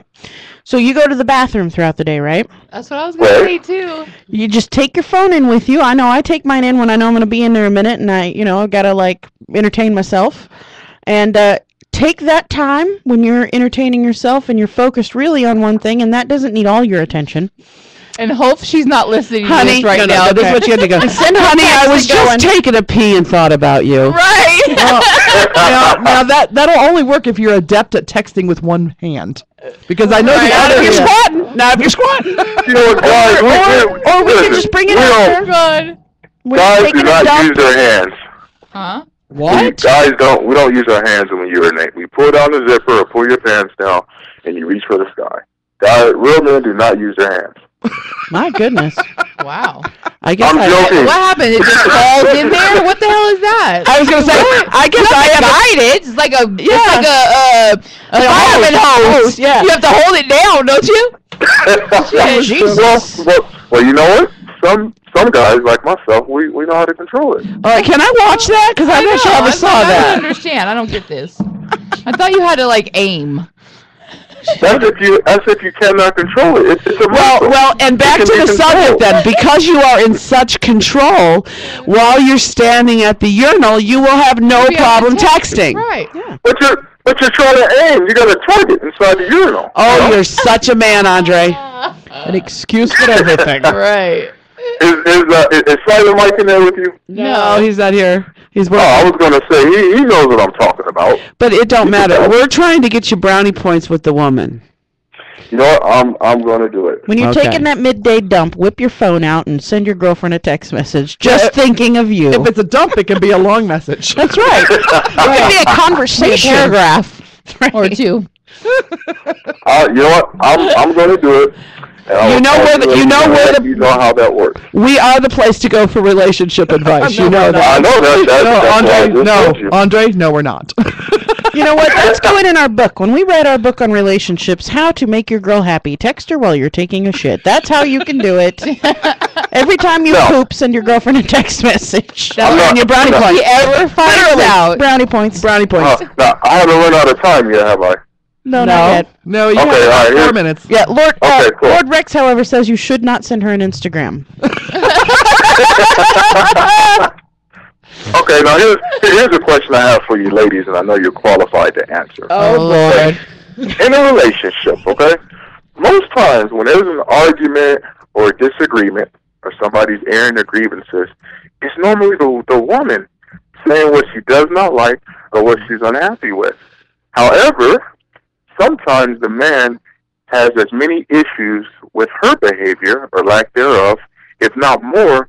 But with guys, if it's not something major or a deal breaker, we don't even bother discussing it. But it seems like women nitpick and they pull out every little thing. Because we're more emotional. Well, here's the thing. Number one, for guys, keeping all those little things that annoy you in that you know she could probably do something to change, but you just don't want to bring it up or whatever because it's not a deal breaker. It's not a deal breaker now, but if you let that go for a year or 2 years or 3 years or a month, whatever, a week, eventually that's going to become a deal breaker. So you really shouldn't be keeping that in. And secondly, if your girl's a fucking bitchy hag, get rid of her and get a new one. Are you taking applications? Oh, you know what? Just kidding. After this, She's I the one just that might. said get rid of him. Here's just the kidding. problem. You know what? After this, I might set up a website and have it where the ladies can do it electronically. They can submit photos and videos. They can even have their ex-boyfriends call in and give them reviews. References. You want references. It's called Plenty of Fish. Right. But no, really, here's the deal. I have a problem with most women because that's what they do. They spend the whole time bitching about, oh my God, he picks his butt when he walks to the bathroom and he blah, blah, blah. And it's all this little shit that really shouldn't make that big of a difference. You need to but pick your battles. Yeah, but they bitch and complain about all this crap that doesn't make a difference. Look. Hold on now. Is he fucking your sister? No. Then fucking leave it alone. Just stop. He leaves his towels on the floor. So what? Leave yours on the floor. You know what I Pick find? them up when you're doing laundry. Who cares? What I find when people are complaining about other people, it's usually to get the attention and sympathy for themselves. That's all they're looking for. Right. And so I usually ignore most people that talk like that about their significant others because I know that they just want someone on their side. Well, I think sometimes people just need to vent it. I don't know that they're necessarily looking for sympathy. They just needed to vent it. Like when I came in today and I vented that thing to you, wasn't looking for sympathy. I just wanted somebody to know that he pissed me off. Yeah, well, no, and that's true. It's cool to vent, but if every time you get together with this bitch, or every time she opens her mouth, every time the conversation changes, it has to go to, well, I can't believe today. You would not believe what he did today, or what he did tomorrow, or how it's going to happen. Yep. It's the same thing over and over again. You know what? Now, He's in my closet. yeah. Sorry. Because you know what, this might sound OCD or a bit anal retentive, but I'm very structured, and I'm the kind of guy that my preference. Okay, this is me now. This is Andre 101. My preference in a functional relationship is if we're both working or we got kids or we come home at 6 o'clock, let's pick an hour or 30 minutes a day. Let's set aside a time when we could discuss what we're happy about and what we're unhappy about. Let's not talk about the unhappy stuff all day and ruin the entire day. Yeah, good idea. That's me. And don't do it in the bedroom. Nope. Do Take it a different part of the house or take a walk. Because if you believe in feng shui or energy or aura, you know, you sleep in the bedroom, you make love there. You don't want to bring that negative energy there. Right. That's true. Well, thank you so much for joining us, Andre. It's always a pleasure to have you on the phone or in studio, either or. Thank you. Love the show, ladies. Keep it up. Thank you. We'll be in touch. And if you're interested in getting a publicist, call Andre. You can find him online at emgnv.com. Give out your number, Andre. It is 702-257-8850. All right. Thank you much. Thank you. Bye-bye. Bye. All right, we're going to be taking our long break. We should be back. We will be back with the girls from BBW Fan Fest to get their update. This is the Curvaceous Bounty of Sin City on VegasAllNetRadio.com. Don't go away. We'll be right back. Watch out for those claws.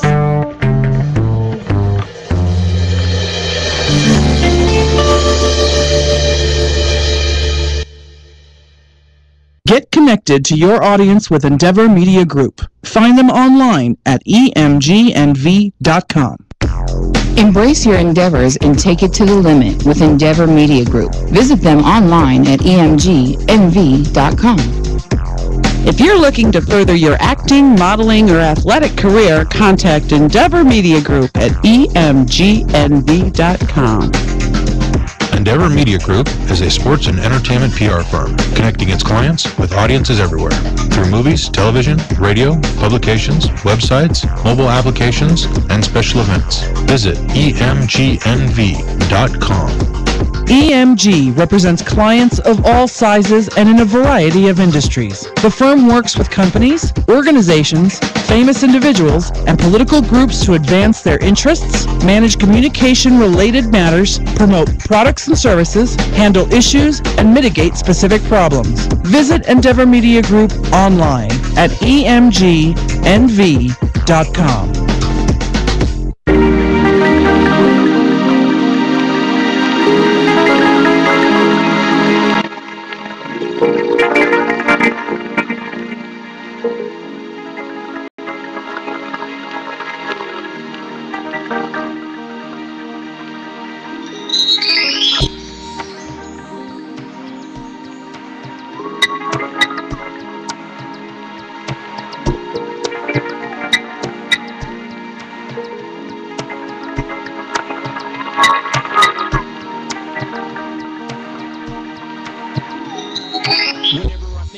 Girl, my heart glows. You redefine my world from start, so everything I share with you.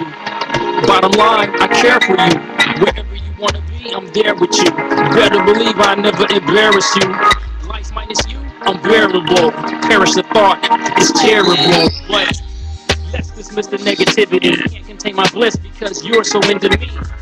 We're never enemies. Let our energies mix and mingle forever endlessly. I love you tremendously, whether or not you're a freak of the industry. With every fiber of my being, ain't afraid to mean mug the guys you've been seeing.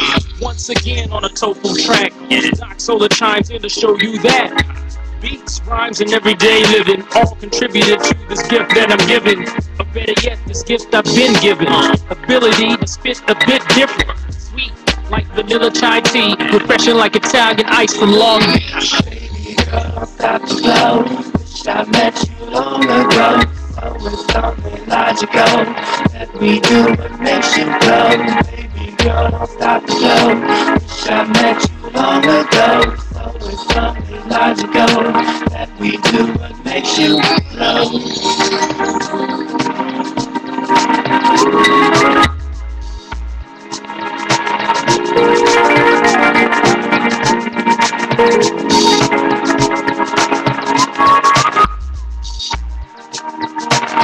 We do what makes you glow.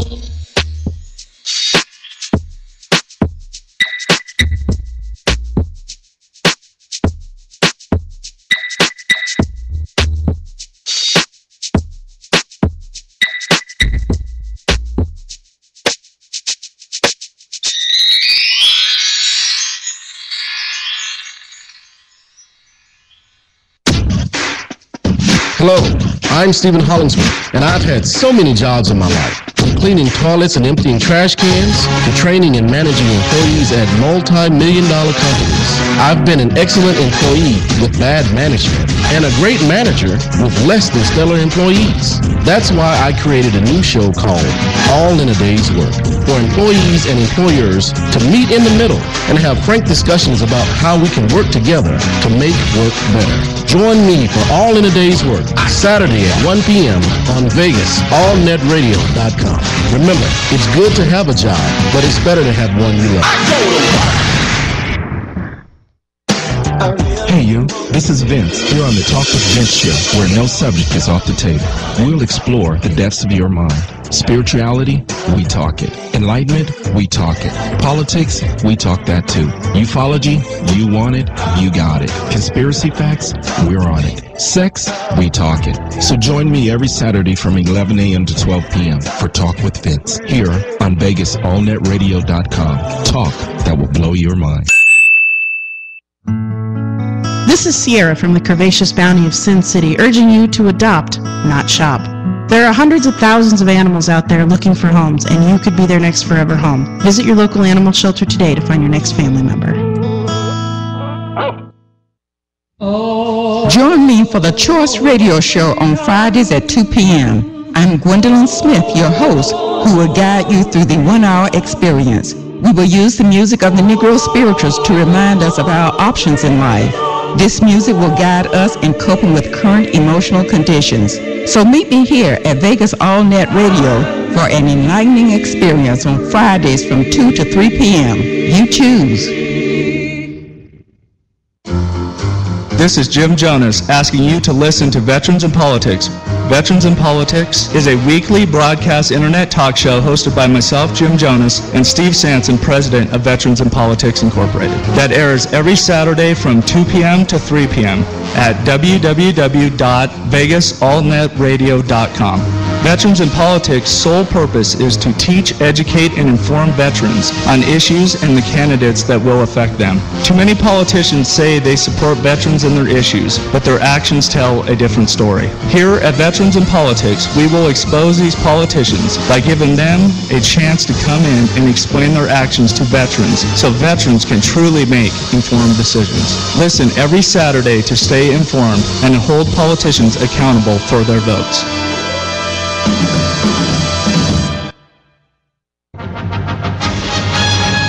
Last time on the adventures of Captain Geek, little Timmy was trapped in an atomic wedgie. Here now is the conclusion to Underpants of Doom, or Elastic of Justice. Thanks, Captain Geek, for saving me. I thought I was doomed for sure. I'm gonna have a rash for weeks. Oh, no need to thank me. It's all part of a day's work for Captain Geek. Now that those jocks know how it feels to have a super atomic wedgie, maybe they'll think twice before bullying others. This is Captain Geek saying, remember, boys and girls, today's nerds are tomorrow's executives. This message is brought to you by The Geek Lounge and the Epic Awesomeness Council, who are also The Geek Lounge.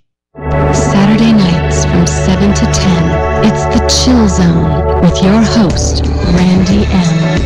Join Randy as he takes you through a journey of smooth electronic music and beyond. It's The Chill Zone with your host, Randy M. Every Saturday night from 7 to 10, only on VegasAllNetRadio.com. The honorific Smash debut album, Yay, is gonna make you wanna sing. Just gotta sing to make the whole world ring. Just gotta sing to take your mind off the hood. With hits like Just Gotta Sing, Just gotta sing. Only in My Dream, It was only in my dream. Suspicion, Torments my mind. Suspicion keeps us up. It Must Have Been Love. It must have been love, but it's over now. It's all that I wanted, now I'm living without. Must have been love, but it's over. Yay is available for a special low price at Amazon, Rhapsody, Reverb Nation, iTunes, and at thehonorifics.com. Thehonorifics.com. Yay! The First Amendment lives on Vegas All Net Radio, the final frontier of free speech. This program is intended for mature audiences only and contains strong or potentially offensive language of an adult and sexual nature. So, listener discretion advised. The views and opinions expressed on the Curvaceous Bounty of Sin City do not reflect those of Vegas Online Radio or its affiliates. All music, stories, and characters are the sole property of their creators and are protected under international copyright laws. Sierra, Alexia, Mama, and Sweet Cheeks are personalities put on for your entertainment. The stories are real. The language is explicit. The behavior is unbelievable. If you can't take the heat, get the fuck out of the kitchen. Watch out for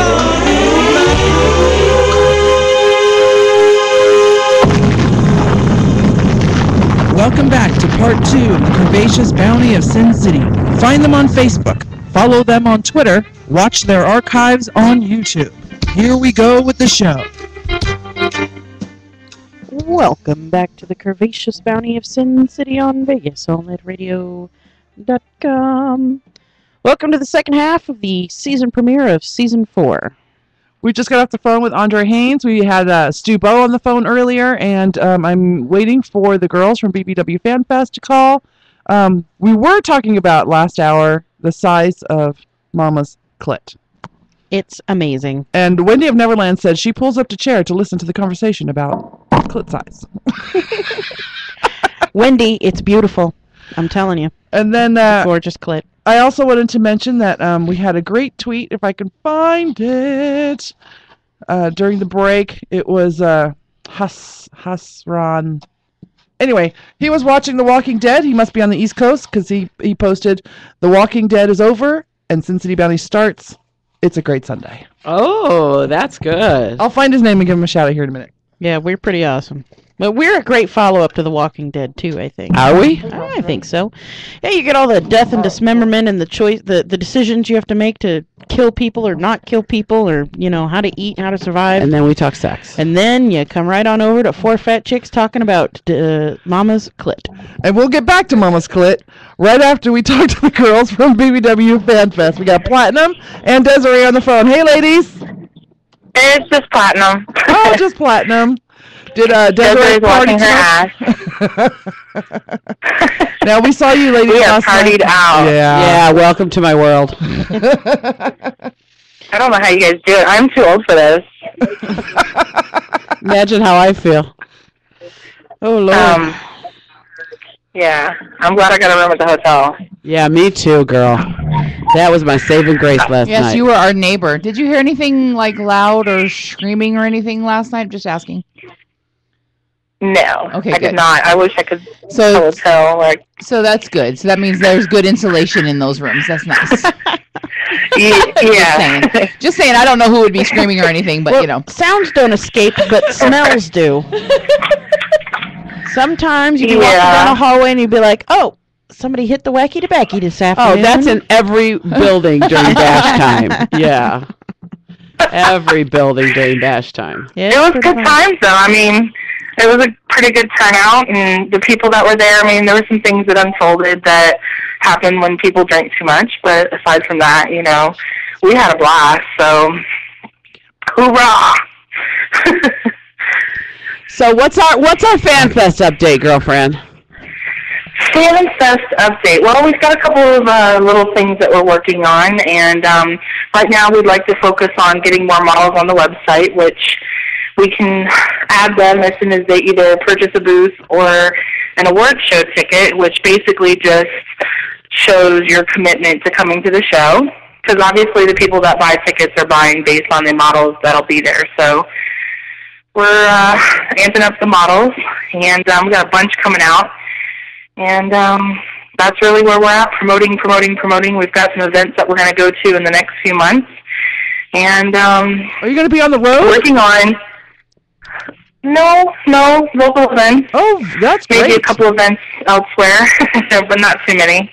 Not too much traveling. But we're looking to have some different things at FanFest. We want to switch it up a little bit, and more ideas are flowing. Like last year, we were supposed to have a body painter, and that didn't fall through, but this year we're going to work really hard to have a body painter and people that do like the sparkly eye makeup and body jewels and, you know, just a lot of different fun things that will add, fun stuff. Good deal, good deal. And yeah, we're really excited. I think that maybe we should incorporate a hangover room in the morning where you could go and get juice and coffee and water and maybe a massage, and the lights are really low and there's no noise. So do you think we could have a hangover booth? No hangover booth. You have to be big girls. Put on your big girl pants and come party with the big girls. Oh boy! Yeah. Goodness gracious. So, well, I do want to say We're that really you looked fabulous last night. I Yes. came walking up the hall and I didn't even recognize you at first. You changed a couple of things. I dyed my hair, Right. and I've got a new little. I've been changing up my hair a little bit, so trying to do some different things. But thank you, I appreciate that. Yeah, you looked awesome. But you always have. I mean, you. I like it with the bob or with the, with your hair put up. I even like you with your glasses on and you're mad at people. I love it when you look like that too. So. Yeah, I have a very eclectic style of fashion, so just piece things together to make it work. I gotta go back and get my pocketbook, sorry. All right. Okay. Random. Yeah, well, I'm talking to Bella Ben. Sorry, we're still at the hotel. We're still here partying, by the way. Oh, all right. Oh. Get it on. Yeah, we're headed to Jacob's of Plush for his Walking Dead party. That's right. That starts in about 15 minutes. It does. So, yeah, that's what we're doing. And, yeah. We're excited. We're really amped up for FanFest, and more to come soon. Not a whole lot to report today because a lot of stuff hasn't been confirmed. Look at that. It's gonna slide in here quicker than we know it. It's gonna sneak up. Oh, I know. July really is gonna sneak up on us. We know. I'm sure you do, dear. So if you're a fan listening, get your tickets now, and if you're a model, make sure you contact us, get registered, and get your booth and your ticket, and we'll get you on the website and move forward. You got it, girl. All right, tell them how they reach you. Give some contact info. Absolutely. You can go to our website at bbwfanfest.com. You can reach us on Twitter and tweet us at bbwfanfest, or you can hashtag bbwfanfest2013, and you can reach us on Facebook at facebook.com/bbwfanfest. Alrighty, you got it, girl. We'll talk to you next week. And you can always find us on Sin City. Sin City Body, we can find you every week at 8:30, about give or take. That's right. All right, honey, we'll check in with you next week. Good seeing you this weekend. Absolutely. See you soon. All right, babe. Okay, bye. All right. You know what we forgot to do at 8 o'clock? Clubs. Oh, yay, porno music. It is so porno music. It is. Hey, y'all, this is time for the nationwide BBW Club calendar. If you are a club owner or looking for a place to party, go to, on Facebook, Nationwide BBW Club calendar and get all the local information. Are you doing them all? No, she's got the other half. Look at that. Allentown, Pennsylvania, Thick and Sexy Fridays, starting February the 15th at 9 p.m., brought to you by Plush Productions, who are already in Tampa. So the Plush group from Tampa, branching out to Pennsylvania. That'll be held at 1139 Union Boulevard. Club Attitudes Mardi Gras Party 2013 kicks off Saturday, February 16th at Eaton Tavern in Toronto, Ontario, Canada. BBW and BHM Club Plush Red Dress Party, Saturday, February the 16th, Cupid and Curves. There'll be an award for the best red dress and get a $35 bar tab. That's in Tampa, Florida. There will be a special guest appearance by psychic Jennifer Rowe. Ooh. Connecticut BBW Plus Size Party, February 23rd, Maiden 4 Points Sheraton from 10 p.m. to 2 a.m. That's Club Ample in Meriden, Connecticut BBW Dance Party. BBW Club Las Vegas's monthly party, Saturday, February the 23rd, 10 p.m. Come party with the big girls at the Red Label Lounge, Las Vegas. Las Vegas BBW Takeover, new place, new day, new time. The Juke Joint Bar and Grill, that's 4230 East Craig on North Las Vegas, starting Saturday, February 23rd, and every Saturday after that. And just so y'all know, that is right down the street from the Air Force Base here. There are a lot of hot guys in that bar. Oh, yes, there is. BBW Club Catalina 80s theme party, Saturday, March the 16th. 16th in San Diego. You want to check out bbwclubcatalina.com. They've always got a lot of events going on there. We talked to her last night. Yeah, she's great. We have a little clip of her on our YouTube channel. So go Mrs. check it out. Edmondson. Miss Edmondson, she right, got right, married. right. It's beautiful. Dallas BBW Bash, March 22nd through the 24th at the Holiday Inn at the DFW Airport South. For info on this and many other bashes, check out excellencebbw.com. That's XLENCE BBW.com. Official grand opening of Club Thicalate. Saturday, March the 30th at 9 p.m. That's at Stinger's Bar and Nightclub in San Bernardino, California. Thursdays are always thick at the Power Exchange. For more info, go to powerexchange.com. 10th Annual Beach Bash, May 1st through the 5th in Cocoa Beach, Florida. Bash fees include parties, games, contests, and all meals. For more information, bbw-beach-bash.com. Well-rounded BBW Las Vegas, Monday, January 29th to Sunday, August 4th. Join all for fun parties, activism, friendship, hanging at the pool, and hugs. For more information, go to wellroundedbbw.com. Plus size, thick and curvy cruise. It's set to sail in February 2014. Folks, that's a year from now, so get ready. 7-day Caribbean cruise, only $25 reserves your room. Check out www.facebook.com/groups/plus-size-cruise. And for this and all of your nationwide club information, go to Facebook to the Nationwide BBW Club Calendar. See you there. All righty. Do I have to turn off the music? Yes. It's such porno music. I love it. But aren't you a porn star? But you know what? When you're filming porn, they add the music later. Oh. Yeah, you don't know the music's there until after, because I always thought the music was playing too, because they're like banging to the beat sometimes. no, It's like there is down. absolutely nothing romantic or sexual about filming porn. No, I've heard that it's a You're stopped. You're started. Wait a minute. I got to get the camera here. need more lube. Where's the lube girl? Lube girl, come over here. There is no lube girl. You're your own lube girl. You're your own lube girl. Damn it. Okay, so the guy on Twitter who posted that wonderful little post about us was Hashin256. Thank you, Hashin. Hashin256. And here, I'll show you girls a picture. Ooh, handsome man. Hashin. That's his Twitter picture. We are on Twitter, SinCityBounty.com. Chunky Fine. Chunky Fine. Chunky Fine. Tweeted us as well. She is coming to Vegas in April. Oh, And we had her can't on the wait phone. I can't wait to meet us. So we'll try to get her. Hopefully she's here on a Sunday. Yeah. We'll get her in studio. If not, maybe we can pre-record something or something like that. And then, I told you about Ink Spot Stories earlier. So we've had a lot of activity on our Twitter, which is really cool. Alex Miles loves us to death and is always usually it's just Follow Friday where you just post but he gave us Sexy Saturday, Manic Monday, just everything. So we love you, Alex Miles. Thick Thursday. Chunky Wednesday. Tubby I think Tuesday. it should be Wiggle Wednesday. Wiggle Wednesday. Wiggle Wednesday. So make sure you go over to SinCityBounty.com, follow us over there. All the girls are on Twitter. They don't Twitter very much. It's been 2 weeks since Sweet Cheeks and I Facebook all the time. Yes, you do. We should connect her Facebook. Well, you don't like doing that, do you? I don't think it's good to do that, but I mean, if it's better, maybe we could do that. I need to download that damn Hootsuite thing. I have that, and I just don't know how to work it.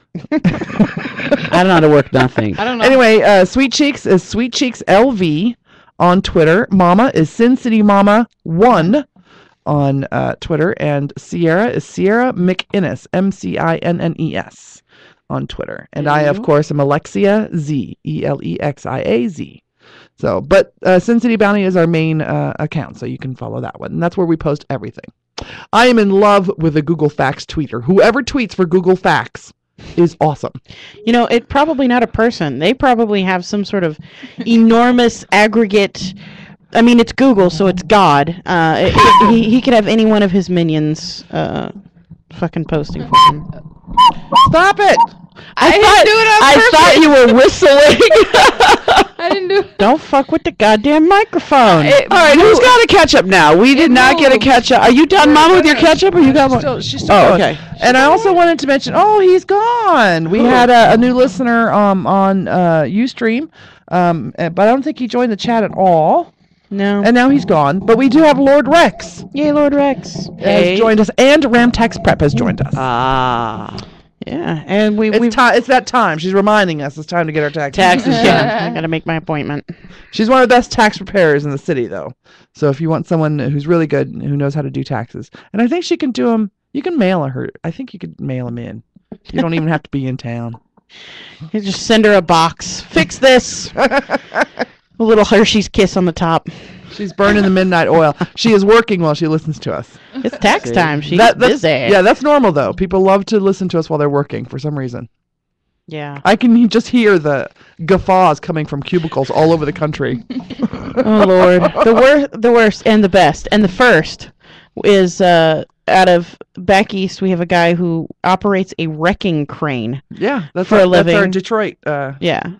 And he listens to us while he demolishes buildings. Someone is going to die, and it's going to be my fault because I said balls. And I'm more worried about that day. Or because we were talking about Mama's big clit. One of the enormous thumb-sized clit. Let's talk about that some more. We need to name it. She's got her biscuits and gravy. Her That clit needs to be a the name. sausage. In the biscuits and gravy. Mama's a breakfast platter.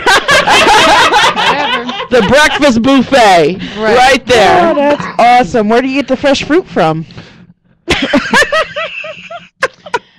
Oh, God. I don't even know what to even say anymore. It's a little Jimmy sausage, a little Jimmy Link. I love it. Oh, yeah, those little, what are those little smoky links? Yeah. Little Smokies. That's what we'll name it. Smoky? Little Smoky. Oh, we could just name it Bob, as in Bob Evans. Did you have any more ketchups, Mama? Oh, let me see. I told you guys about that.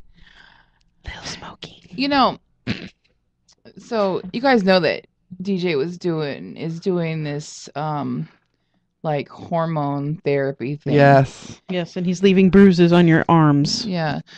So I told him, I said, you know, I had when you have insurance, I'm lucky that I do, and you have to do like your checkups and check your blood and all that stuff.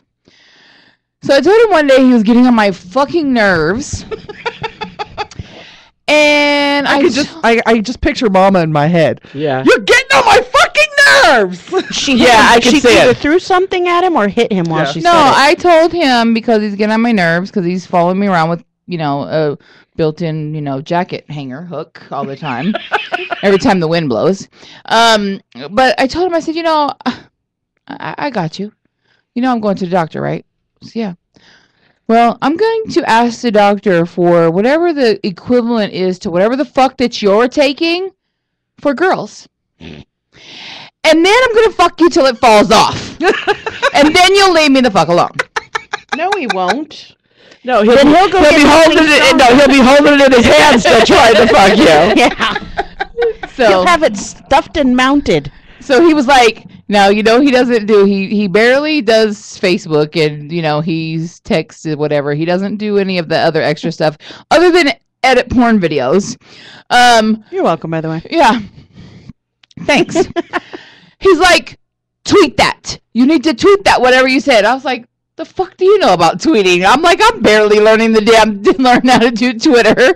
He's like, tweet that. Whatever. Get out of here. So, yeah. And then,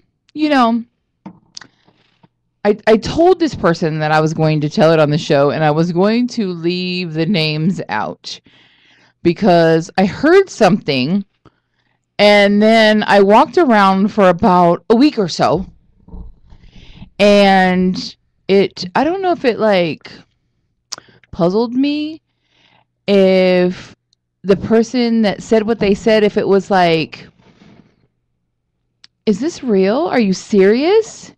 So I got an opportunity to talk to the person a week later after I had walked around and thought about, every time I thought about it, I was like, he was really serious, huh?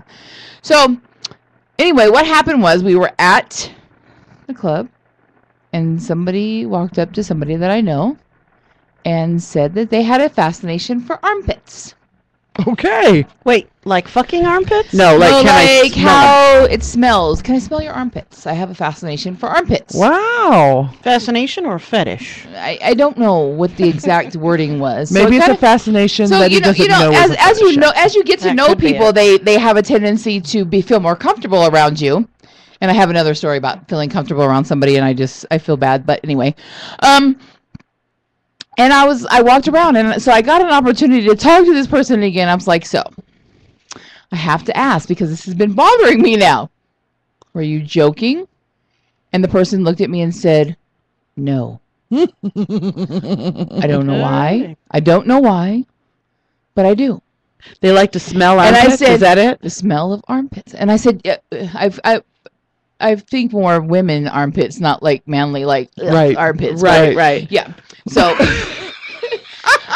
I hope not. Look, now you fucked me up for the rest of this week now until I see this person again to ask them. Now, do they prefer armpits with deodorant or non-deodorized? I didn't get the exacts. I just like that little basic little tidbit about the armpit thing. I had to get that part out, and I promised them that I would not tell who it was. Right. And I said, but I'm going to tell this story. I'm just letting you know I'm going to tell this story. I'm telling on you, so whatever. But it's just like the more that people get comfortable around you, the more that they let things slip out. I don't know why I'm telling you this. Yes. And then here we are now talking about this story that I found out about somebody. And last night when we broadcast, we just threw some clothes on real quick to go set up. Because she wasn't naked. No, I was not naked. And so we well, I had taken a shower, and I was debating on whether or not to get ready or to just throw something on because I didn't know what we were going to do. So I ended up just throwing something on. So we get back to the room, and Callie Guy and Sierra says, can we go change in your room? No problem. So as we're walking in the door, and I'm doing this, she's just taking my clothes off because I'm just going to hurry up and get my other stuff on. It dawns on me that Callie Guy was not at our photo shoot. And before I could realize, I was standing there mostly naked in front of him. And I was like, oh my God, he wasn't there with us, was he? So he's like, it's okay. So, yeah. Anyway, that's my confession. What's of the funny? week. Now that we're on the show and like she told this person, I'm going to tell it. All the while I was having my gymnastic sex yesterday, he kept telling me, now this part you can talk about on the show, but don't talk about this part. yeah, you kept giving me instruction. Well then. Alrighty, we got to hear about that. Hey, you're listening to the Curvaceous Bounty of Sin City on VegasOnNetRadio.com. We're going to take a quick break, and we will be right back with more catch-ups. Follow your favorite BBW porn stars on Twitter. Find them all at bbwgirltweet.com. Gentlemen, start your engine! That's the sound of On Wheels Now, every Tuesday at 6 p.m. If you like cars, the smell of gasoline and rubber, or just love motorsports and auto racing, On Wheels Now is your inside look at local motorsports. So don't miss the action. We'll keep you in the loop with the latest local racing news. We're race car drivers too, so join me, Michael, and Mike, Tuesday at 6 p.m. Find us at onwheelsnow.com. Get connected to your audience with Endeavor Media Group. Find them online at emgnv.com. This is Danny Vegas. Hey, everyone, listen up. The D-Man is finally in the 21st century, and I am now on VegasAllNetRadio.com. Everyone knows I am straight up, so log on and dive in straight up noon every weekday on VegasAllNetRadio.com. I'm going to bring coolness back to business. See the award-winning Curvaceous Bounty of Sin City and your favorite BBW porn stars at BBW Fan Fest 2013, July 26th, 27th, and 28th at the Tuscany Hotel and Casino, Las Vegas, Nevada. For more information, go to BBW FanFest on Facebook.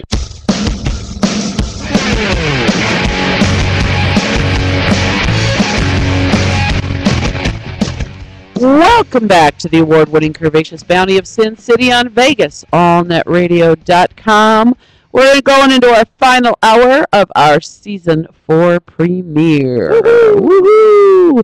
We're talking all about the ketchups tonight. Yeah, we're talking about clits. We're talking about showers. We're talking about armpits. Clits. We're talking about marathon sex. We're talking about people that tell us what we can't talk about on the radio. But you can't say this on the show. I won't use your real name, but you can't say it. People will know anyway. People will know anyway. Trust me, people will not know. Unless I said it was, Jimmy from Cleveland. Wow. Well, I told the person that I was talking to, I was like, I'm not going to say your name, but I'm going to tell, right? Right, I do that too. I'm going to tell. I just tell you right I now. say that all often, and usually to Olga Stepanovich. I'm using this on the show. Well, right? Mama told me the story, and she had, you could tell, she was so perplexed, do you think he was serious? And I go, I don't care whose name you use, but you got to tell that on the show. Call him Tom. Who cares? All right, anything else, Mama? DJ said something about you have to talk about sharing. Yeah. Sharing is her only option now. She's done everything else. Why not share? Well, sharing is caring. Yeah. Sharing to See, the problem is I don't have any problem sharing me. I have a problem sharing him. So that becomes an issue. Yeah, it does. And so we talked about it so much that we ended up going to the store the other night. And just for the just in cases in life, my shopping list consisted of body wash, mouthwash, dog food, and condoms. Ooh. Wow, they're getting ready. So, that's a step. Yeah, it is. Well, not that they would ever be used, but they're there. And just for the just in case you get your pants down kind of thing. So you don't get caught with your pants down. Is that for you or for him? Yes.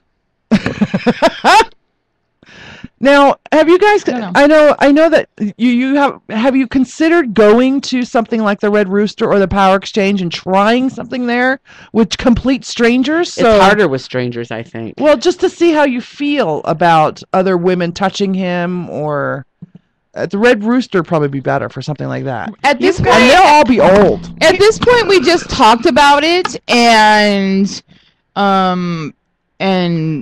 bought condoms. That was it. So here's my thing about going and doing stuff like that at random places. Sometimes you come across people you're really interested in, you really want to do something with them, but then they want to go all dirty, disgusting, and bareback, and they're like, and I'm not going to do it without, and you're like, I can't, and then they're mad at you.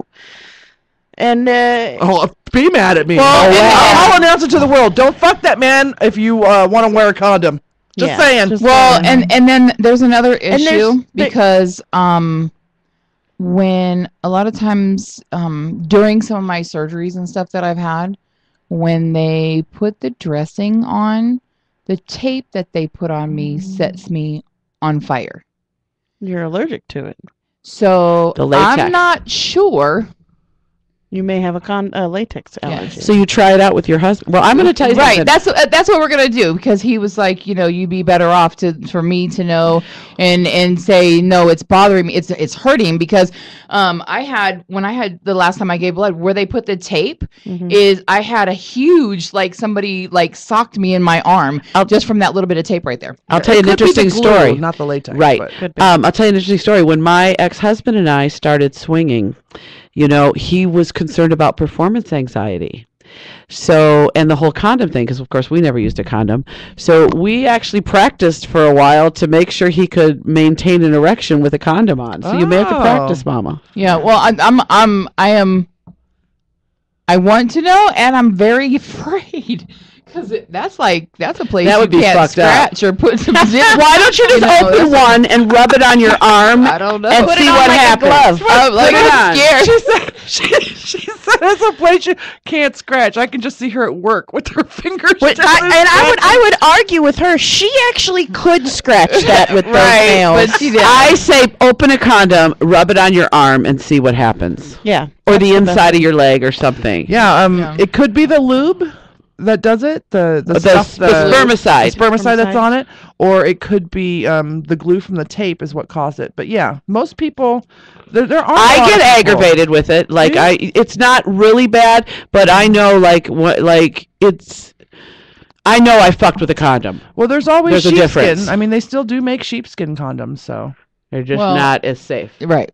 Yeah. Yeah, I know that. We've discussed this in detail. So yes, that we do know. The only thing that really the lambskin one helps you with is not getting pregnant, and I don't have that problem because I'm clipped. So yeah, you need to worry about disease. Yeah, right. Yeah, it's a very interesting game to play. This is where it's funny because him and I talk about everything, which is unusual in a lot of relationships. We talk about everything. What do you think about this? Or hey, and a lot of times we point out different stuff to people like, damn, he's very handsome, whatever, or yeah, look at the ass on that one, kind of thing. So stuff that in normal relationships probably people wouldn't talk about. That's something that you would know that your husband would get offended if you said that guy was cute. And I don't think you have a relationship if you can't say that kind of stuff. Well, in his past relationship, he couldn't look. See, I'd go to my husband all the time. Hey, look at how fat that ass is. That lady's got a big ass. Or you like that, huh? I mean, I used to do it all the time. Well, in his past relationship, if somebody walked down the street on the other side of the street that she felt that he might think was attractive, they would have a big blowout. Oh, you want to fuck her, huh? She was walking down the street on the other side of the street. He didn't even look her way, knowing that it would start an issue. So, that's insane, huh? Yeah. Yeah, that's crazy. There are a lot of people like that. I know, there is. There's so many people like that's normal. Yeah. And that's ridiculous. I think it's changing slowly. I mean, because I know I had the same kind of relationship you do with my Michael, and you're not going to get into a relationship unless you can do the same thing. Exactly. And I'm pretty sure you're the same way too. Oh yeah. So it's changing. We're changing minds. minds. And you know what? Like starting to go into a swinger lifestyle is very, because it's constantly going to evolve. Like you start with this set of ground rules that you agree, whatever that is, like, okay, for example, like some couples choose to separate, right, and go, you with a man and him with a woman in different rooms.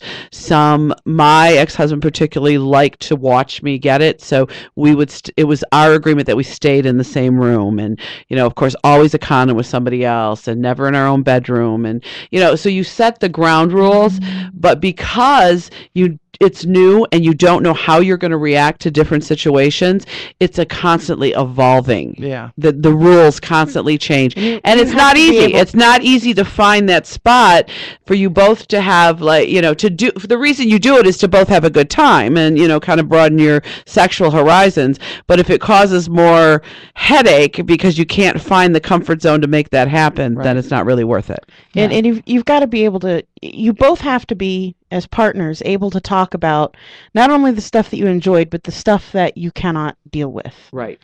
When you say, okay, look, that was fine, but A, B, and C really made me very uncomfortable, and I do you know what was harder for me than the actual, at first, watching my husband have sex was the kissing. Yeah, it really is. Kissing is very kissing's very hard for me. Yeah, that's the tough part, watching your husband kiss another woman. I've heard a lot of people say the rules there is no kissing. Well, it's part of their rules. I've known quite a few people who've said that you can do whatever you want, but you can't kiss and you can't do this or this, because it's something. It's like that is part of our relationship. We keep that relationship for us. For other people, it's just playing. It's just toy. There should be no romance involved. But it's kind of interesting to see that you've moved one step closer to maybe. I don't know. And it's still, there's still a lot of, I don't know. Yeah, I don't. Strangers are hard for me. I can't do strangers because I don't know them. I have no idea where they're coming. It's like sticking your hand inside a box that you've never seen before or opened up. You really don't know what the fuck you're sticking your hand into. That's true. And close friends is even worse because should something what if it doesn't happen, work, or if somebody, right? It's like, see, I've always found a good, like, you find a couple or a couple of couples. You don't just go out and random have sex with Well, random and that's people. also interesting too, because if you're on looking for other couples to swing with, and you A go to trusted dinner and you couple. meet, it's 4 people are dating. There's 4 people that have to mesh. And if, his wife doesn't like her because of something, you know what I mean? It's such an interesting game to play. And you know what? It involves a lot of energy and a lot of time. And you just, your relationship has to be rock solid to do that. Yes. You can't have any question in your mind about the emotional faithfulness of your partner if you're going to swing. Right. Because if you think for even a second that maybe the emotions are going to turn this relationship into something else, it'll ruin it for you. Right. You can't, you got to know that no matter what, that they're not calling somebody behind your back. Yeah. And that's hard. That's hard to get there. Yeah. I'm not interested in it. Not now. Not at this point. Right. And I'm Silent Mike is probably the same way. Just not something that interests us right now. It does take a lot of energy. It takes a lot of energy and a lot of. I like my little circle. Yeah, I don't want to get to have a bigger circle. Yeah, it's tough. Yeah,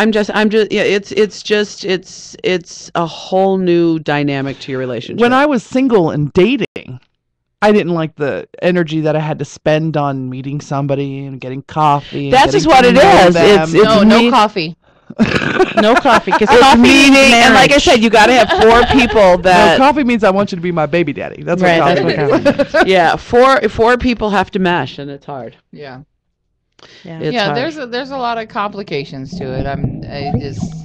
But it's a I step. don't want to just say like no, and because what if someday we go to something and there's a guy that says, hey, let's go have a threesome, me and you and your husband, and we do. A threesome's not swinging. Yeah, that's a whole different That's a ballgame. whole You don't have different to watch ballgame. your husband kissing another woman or Yeah. fucking And another see, I woman. think I'd be okay with that. Me and 2 guys, I think I think I'd be okay with that too. Been there, done that. I'm just Been there, saying, done that. I can handle that. No, you can. I can handle that Because I could handle that. Yeah. but then the stop touching. The alternative now, I mean, the Right. on the other hand, Tit for now, tat, right.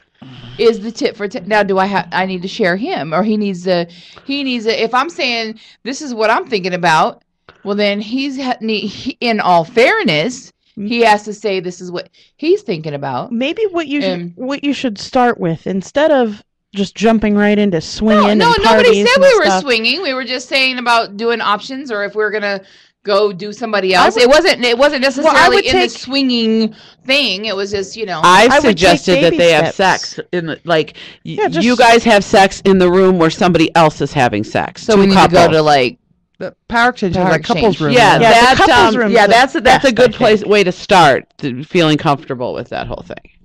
Yeah, Yeah, because they're probably not even watching you. They're too involved in their own. Or I'm talking about a hotel room with 2 beds, and you and your husband are getting on, and your 2 friends. You know what I mean? Like people you know, you could even do that because you're not touching each other.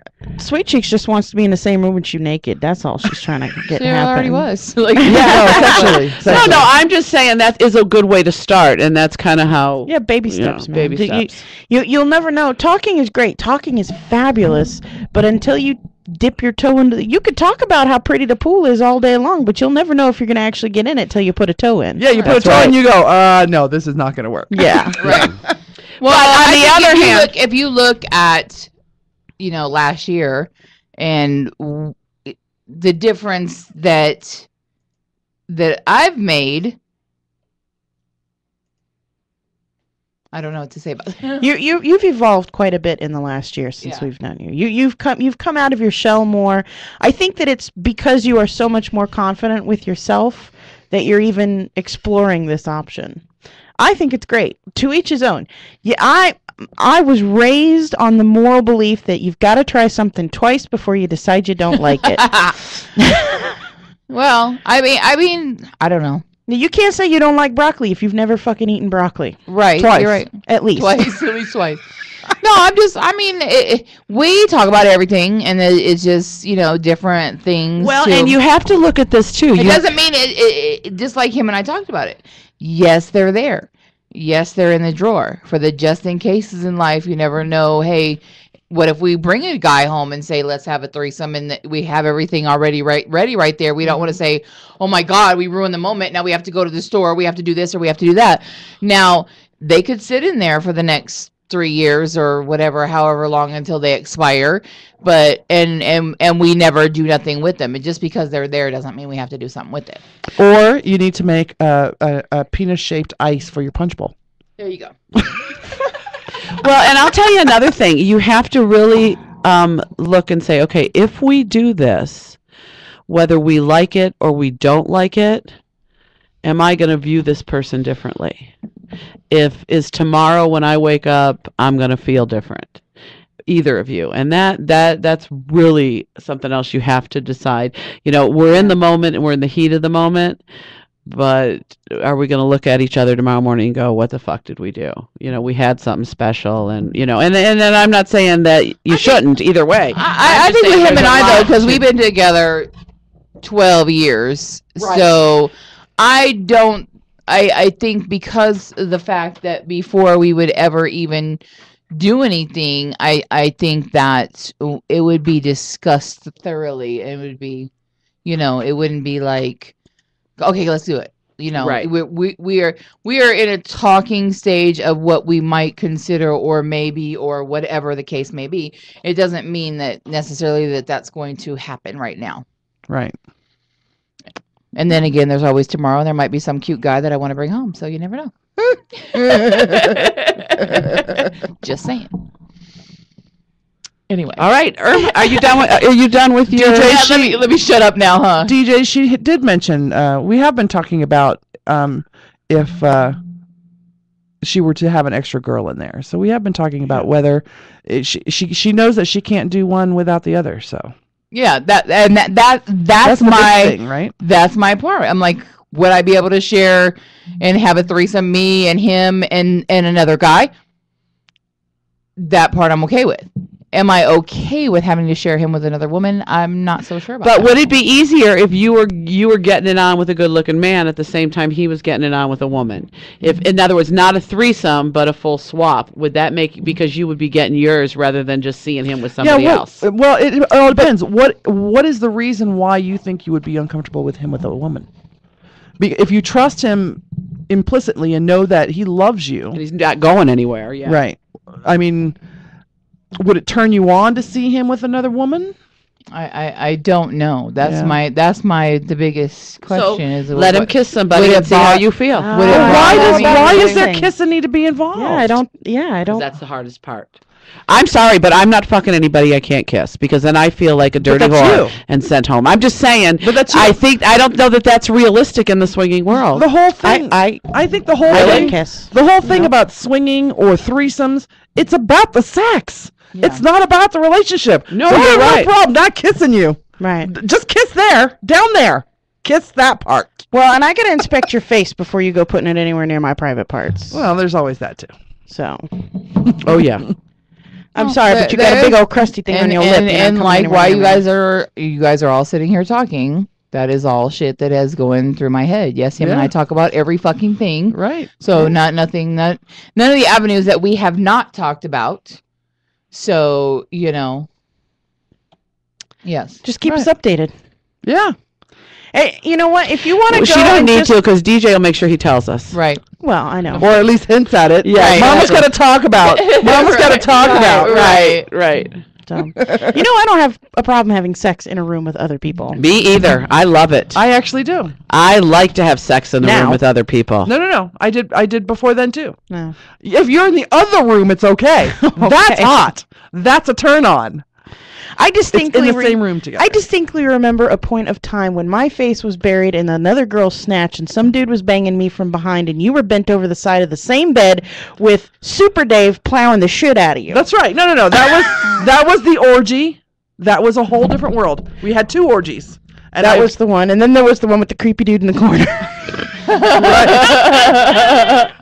And when there was a girl who had her finger in my hoo-ha, and I said, you don't have to do that. I'm okay. That's funny. Speaking of creepiness, I just have to say this. You know, it's funny when you have people in your circle that say things to you and stuff like that. And when somebody else does it that's not in your circle, they become the creep. Like all day long, you know, this one because he hangs around with you or because you know him and you're like, oh, fuck you, you know. And as soon as somebody else like outside of the circle or a stranger comes and says the same thing to you or does the same thing to you, it's like, what the hell? You're kind of creepy there, you know? But this one can say it all day long. It's just really funny. Yeah. It's part of that whole family thing. It's like, I can call you a bitch, but don't let anybody else come up here and call you a bitch. Right. You can be as creepy, fucked up, weird as you want to be, but other people cannot. right. Yeah, I have a little follower that keeps like, it seems like he finds me at everything that we have, and I'm like, why is he right next to us again? Why is he right next to us again? We had an interesting thing happen. Mama and I it was during one of the breaks, and we walked outside together, and some guy grabbed her and said, I've seen your pictures. You look fabulous. And she and I looked at each other, and we thought that he was talking about pictures on X Hamster. We really thought he was talking about pictures on X Hamster. Turned out he was talking about our photo shoot pictures that we had leaked on the internet. But she and I really were worried that this guy was like, it's your first jack-off face. That's awesome. Wait till you start getting jack-off face. Well, I think I had to run across the casino yelling, "Sweet cheeks!" You know, no, it'll come from Sierra after she goes and watches that video of her clit again. Yeah, she was watching it. It was so funny. Watching it in the room. They were trying to get it up because the Wi-Fi or whatever wouldn't, and it finally it came through, and she was like, "Oh my god, I love it!" You know, I Google fucking big clit porn. And she's like, I love it. Like, okay. I want to name it. I did name it. It's my little Smokey. He's a little sausage. It's sausage to go with that biscuits and gravy. Oh, fuck. Well, Alexia, let's hear your catch up. Okay, so talking about your porn. Yes. One of the clues. There are several clues that I have learned from about Silent Mike when I know that he wants to fool around. Okay, one of them is when we lay in bed and he starts rubbing my back and his hand travels up and down my body and it feels so good.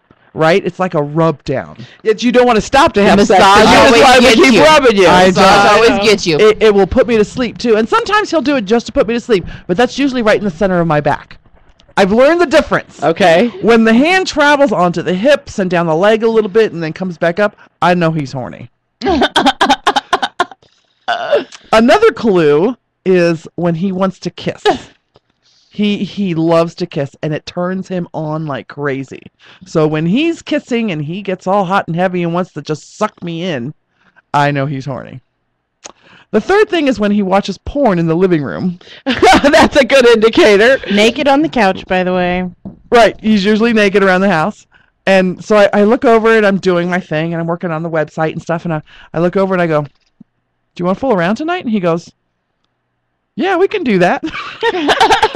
So nonchalant, right? And I said, what are you watching? Because I see X Hamster up in the corner. I'm like, are you watching Mama's videos? He goes, I can't watch Mama's videos. I'm like, why? He goes, that's like watching my sister's porn. I do not have that problem. To get him excited, I mean, he'll watch it for, to get perspective or to research but or not whatever, to get turned on. But not to get turned on. That's right. funny. It's a totally different kind of thing for him. So we go into fool around, and he's been working a lot. Like he's gotten like maybe 10 hours sleep in the last 4 days. Wow. Right? Because as soon as he gets off at 10, he's got to hit the bed and be up at 4:30, or earlier so he can be back to work again. And so I miss him a lot right now. And we're texting a lot. And so right in the middle there was a day when we had a break. So that was the day I was watching him watch the X Hamster stuff. So I pack up my stuff. I'm like, let's go. Let's go. I'll go clean up and do my thing, and because I gotta be clean before I get into bed. Oh yeah, me right. too. So I mean, we're kissing, and that's all he needs. He doesn't need any extra stroking. He doesn't need me to prep him. It's just kissing, and he's ready to go. Hot and horny. Right. He fucks me so hard, I get carpet burn on my ass from his hair. From his hair on the floor? No. From his carpet. Oh my God. I touched my ass afterwards like, it's hot there. You gave me carpet burn with your pubes. With your pubic hair. Oh, wow. A pubic burn. It was a pubic burn. Awesome. By the way, hi Barthos, how's it going? Hey, chat. That's awesome. Just in time. Just in time for So the other thing, Silent Mike, one of his favorite things in the world is swinging boobs. He loves them. They don't have to be perky. They don't have to be up. He likes them 38 longs. He said something about when we did our photo shoot that he didn't get his picture that he wanted with all of us bent over swinging or something. Yeah, that would have been a great picture. That is his favorite thing in the world. I remember one day, Sierra and I were getting ready to go to the Ren Fair. And at Ren Fair, you wear these corsets because they bring your boobs up to your chin. Choke right? on. I use them as pillows during the middle of the day when I take a nap. Right. And we met at a bar across the street from her house, and Sierra comes in without a bra on and without her corset done. So her boobs, I swear to God, they were like, vroom, vroom. Swinging back and forth as she walks into the bar, and I see Mike's mouth just drop to the floor, right? He is like so enamored by the beauty of her breasts in her peasant blouse, swinging freely. It was awesome. I needed help. This particular corset, this bodice actually that I have, it requires two people to lace you up, even though it's a front lacer. But because my boobs are so big, someone's got to actually hold them up while the other person laces you in. Right. And so I had to bring all my lacing and stuff down to the bar, and Alexia laced me in.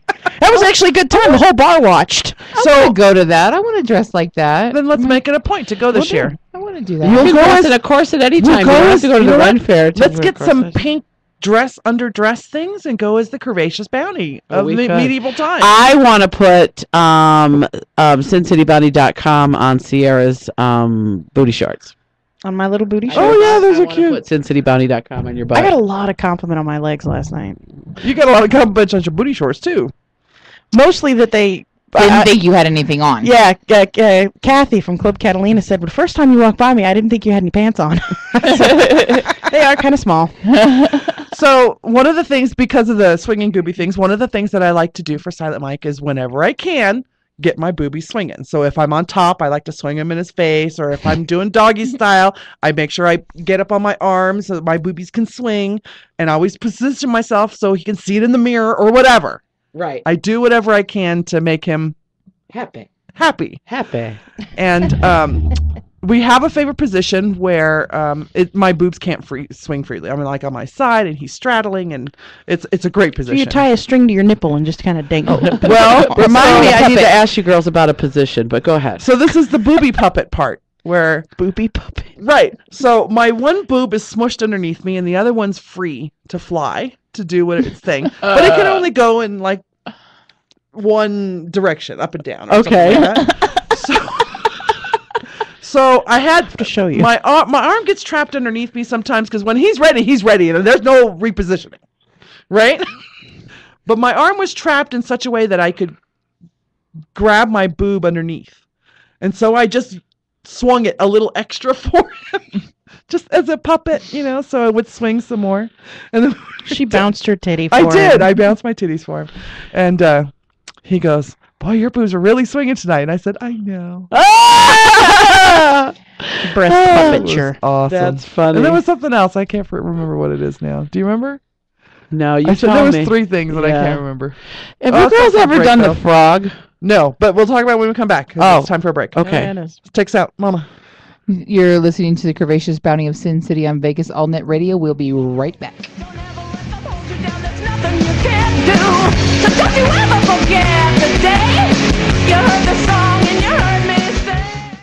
Stay Stay up to date with your favorite BBW girls on Twitter. Go to bbwgirltweet.com to find all your favorite adult BBW entertainers. Hi, this is Joseph Peroni, author of the book From Grief to Relief. Listen to my show every Thursday at 2 p.m. on VegasAllNetRadio.com. This show is dedicated to those who have loved and lost and have found or are searching for the personal power and courage to love again. Join me, Joseph Peroni, every Thursday at 2 p.m. on VegasAllNetRadio.com. Heard online all over the world. Listen to the From Grief to Relief radio show every Thursday at 2 p.m. Hi, this is Stacy, the Doxy Diva. And Sam, host of the new Hot Diggity Dog Show. Join us Saturdays at 10 a.m. as we talk about various subjects as they relate to dogs, such as health and wellness, training, responsible pet ownership, current news, rescued pets, pet events, and special guests. So let us educate and entertain you on Saturdays at 10 a.m. here on Vegas Allnet Radio. Let us bring out the dog in you. Hot dog! Get connected to your audience with Endeavor Media Group. Find them online at emgnv.com. Embrace your endeavors and take it to the limit with Endeavor Media Group. Visit them online at emgnv.com. If you're looking to further your acting, modeling, or athletic career, contact Endeavor Media Group at emgnv.com. Endeavor Media Group is a sports and entertainment PR firm connecting its clients with audiences everywhere through movies, television, radio, publications, websites, mobile applications, and special events. Visit emgnv.com. EMG represents clients of all sizes and in a variety of industries. The firm works with companies, organizations, famous individuals, and political groups to advance their interests, manage communication-related matters, promote products and services, handle issues, and mitigate specific problems. Visit Endeavor Media Group online at emgnv.com.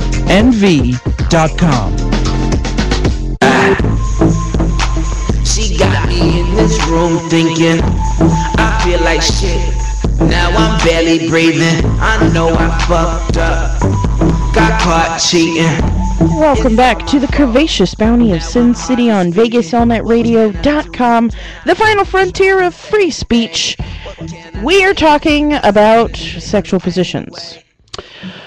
You know, this little dog didn't know that she could learn some new tricks, okay? Now, so I'm asked, do you want to do the frog? The fuck's the frog?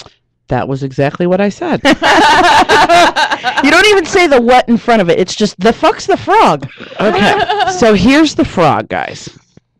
My partner was laying on his back, kind of against the pillow. So he's kind of sitting up halfway. Okay. Now I get on my knees, picture this, with my ass towards him. Okay. And I back up so that my legs are under his legs.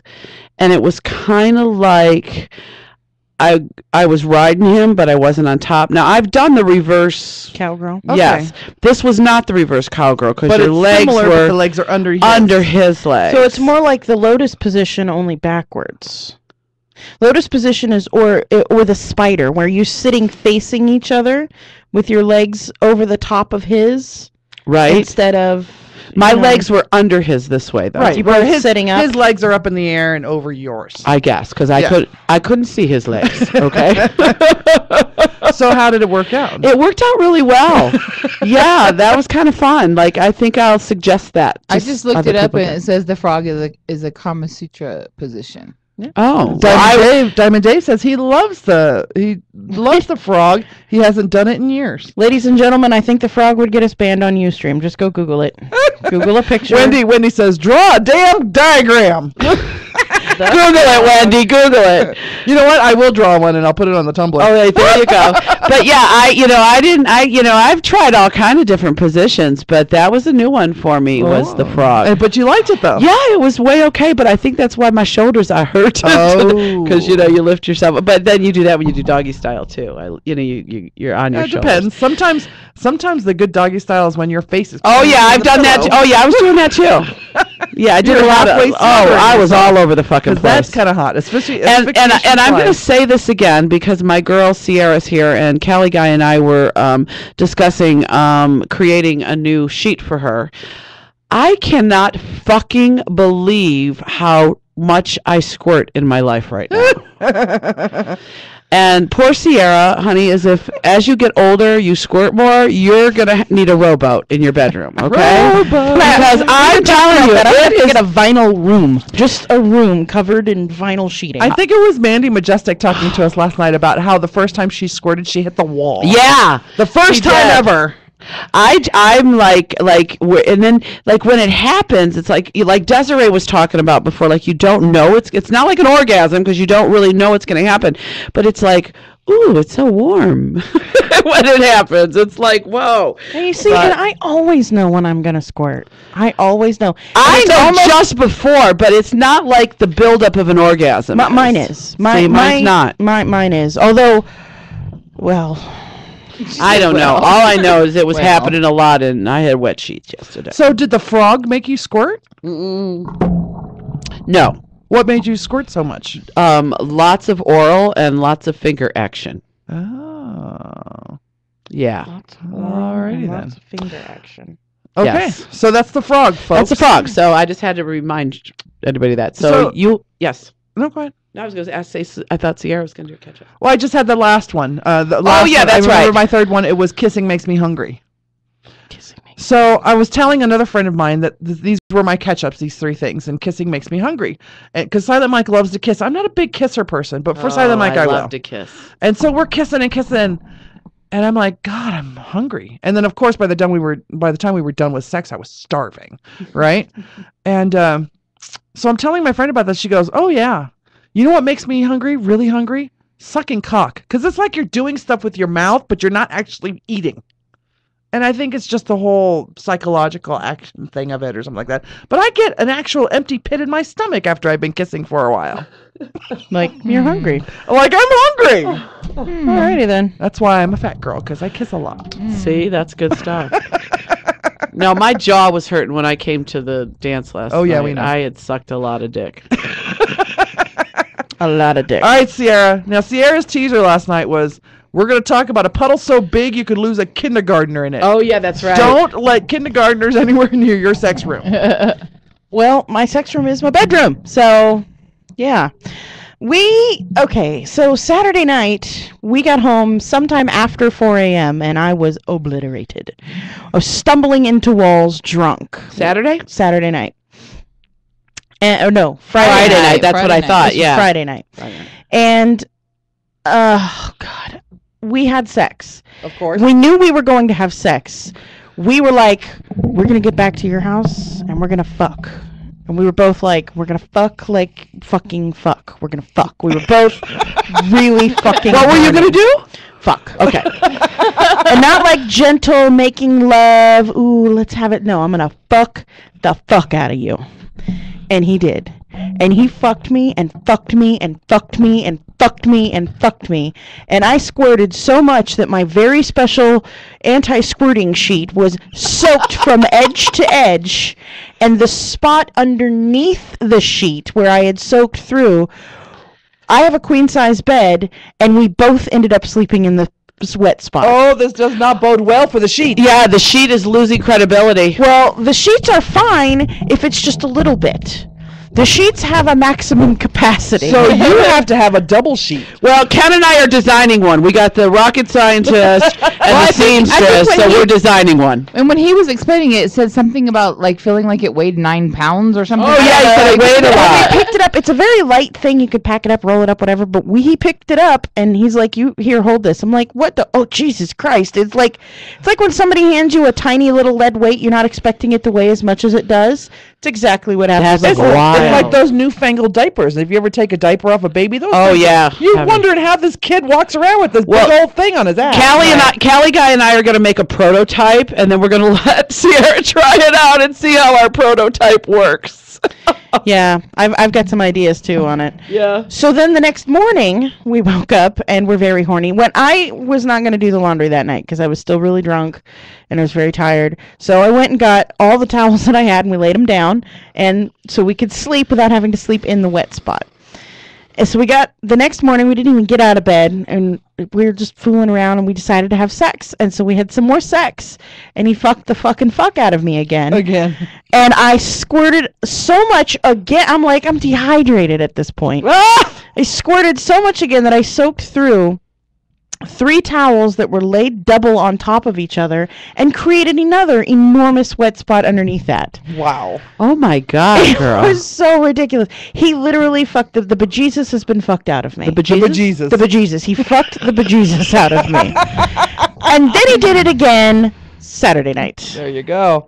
And this morning I woke up and I said, I'm really sorry to tell you this, but there will be no bejesus fucking today. Because you're wore out. Mango is tired. Yeah. Mango's very exhausted, and all the rest of me hurts now. And Did I'm Mango not get carpet burn? No, Mango did not get carpet burn. Oh, my man is because very Mango hairy, has though. carpet Yeah. to protect her. True. Your butt does not. You That's don't have true. a hairy My butt. butt does not have carpet to protect me. Yes. So it was just that kind of sex that you just get done, and you're just like, I just need to go to bed now because there's nothing more you can do with that. This morning, the sex was the position, or not this morning, it was the other last night, or I don't even remember. But the position, the sexual angle of the penis inside my vagina was that perfect angle. You know that perfect angle? It hits you in the right spot every time, every time. So it's like every third stroke's an orgasm for you because it's just fucking perfect every time. We got done. I said that was perfect sex. And he said, well, now I'm sorry we can't have sex anymore because everything after that won't be perfect. Yeah, there's nothing he has nothing to strive for. Kelly guy says, bejesus has left the building. Bejesus left the building. I'm still really dehydrated. My lips are dry at the edges. I am so dehydrated. Well, I'll let all you girls know as soon as Callie and I get the prototype made. We'll make sure we get you a discount code, okay? We'll have to, once you get the prototype made and tested, we'll put it into production, and then we'll get you a discount. And I promised you I will put it through its paces. Okay, we're ready. We're ready. And it looks like we can actually test it faster because now we got 2 testers for it. I'm telling you, I'm amazing. If I get older, as I get older, I really am. I'm gonna have to put like hazmat geared up, and there's gonna be, you walk into a room and there's hazmat. There's She's gonna be the girl who lives in a bubble. Yeah. Well, here's the thing now. Now this is a challenge now for the men who I am going to be with, because it doesn't always happen. But like the last few like yesterday, your 4-hour marathon. I was waiting for come on, I cannot possibly have any more to squirt. Okay, you know what? Every time you think that, and I've said it before we had sex, man, I squirted so much last time. I just don't think we can have sex. I don't think I'm gonna. I know. You're just like, where is it coming from? Exactly. What organs are losing vital hydration? I'm with you. I'm with you. So I guess you didn't have to wash the sheets. No, I was in a hotel. But I was worried about what those guys think when they come into it. But I'll tell you what I don't know. But I know I've called a couple of them and like, excuse me, I need a sheet change. Well, I was worried that if I brought somebody back to my room last night, that there was residue, from the day. But I was too drunk to even think about bringing somebody back to my room last night, so it was okay. That's funny. It was way okay. That's funny. Yeah, I'm lucky I even found my room last night. The discount code is Noah. Ha ha, you're funny. Noah's Ark. Noah's Ark. Oh, got it. Sounds good. Is that it for you? Yeah, I think we so. got all our catch-ups in. Every single one. I know. We did good, huh? I was in San Diego last weekend. That's right. Oh, that's right. Last weekend, during our 1 week that we all get off, I went to San Diego for Cali Guy's big party. We went down there and partied with all the Southern California crew and had a good time. Had a lot of bejesus fucked out of me then, too. Boy, poor bejesus. Poor bejesus. No, bejesus loves it. Bejesus loves the hell out of Okay. it. Mango enjoys it, too. That's why bejesus leaves the building every now and then and needs a vacation. Will there be video documentation for Sierra? So you want to watch me have sex, but you can't watch Mama have sex, Diamond Dave? Isn't that a little... I just want to know, Dave, if you've Googled me. He's Googled you. He said he can watch you, not me. Or you Well, he wants to know if that's there will what be we video wanna know. documentation of my testing. Yes, there will be. So, like, I just wondered when Dave talks to me, does he look at me and see the most awesome video ever of you on your back giving a black dude head while your big, beautiful vagina is just on display for everyone? Yes, Maybe. I've seen that Because that's video. what I see. Just like Wait a from minute. now on, Is I that will what never you see see? a Wait a thumb. minute. Is that what you see when I'm helping your son with his homework? Maybe. I'm kind of kinky. Not like that, though. Oh, no. Too funny. Girls, You know what? We haven't done a bra shot. Oh, we haven't. Okay. Bra shot. There we go. Boobies. I gotta make them even. They're Boobies from Mama. I got too much shirt on. Well, Mama got too much shirt on. I look like I got spooge on my bra. What's that? Hmm. You do have spooge on your It's bra. not spooge. I think it's tuna fish. Same difference. Okay, I got boobies. There we go. Boobies. Boobies, boobies, boobies, boobies, boobies, boobies. Okay. Oh, that's a good shot. We booped. She spooged. We spooged. She got tuna spooge. We are so lethargic today. It's Oh not my even God. funny. Well, you know what? I have had the bejesus fucked out of me all weekend. And I had a marathon.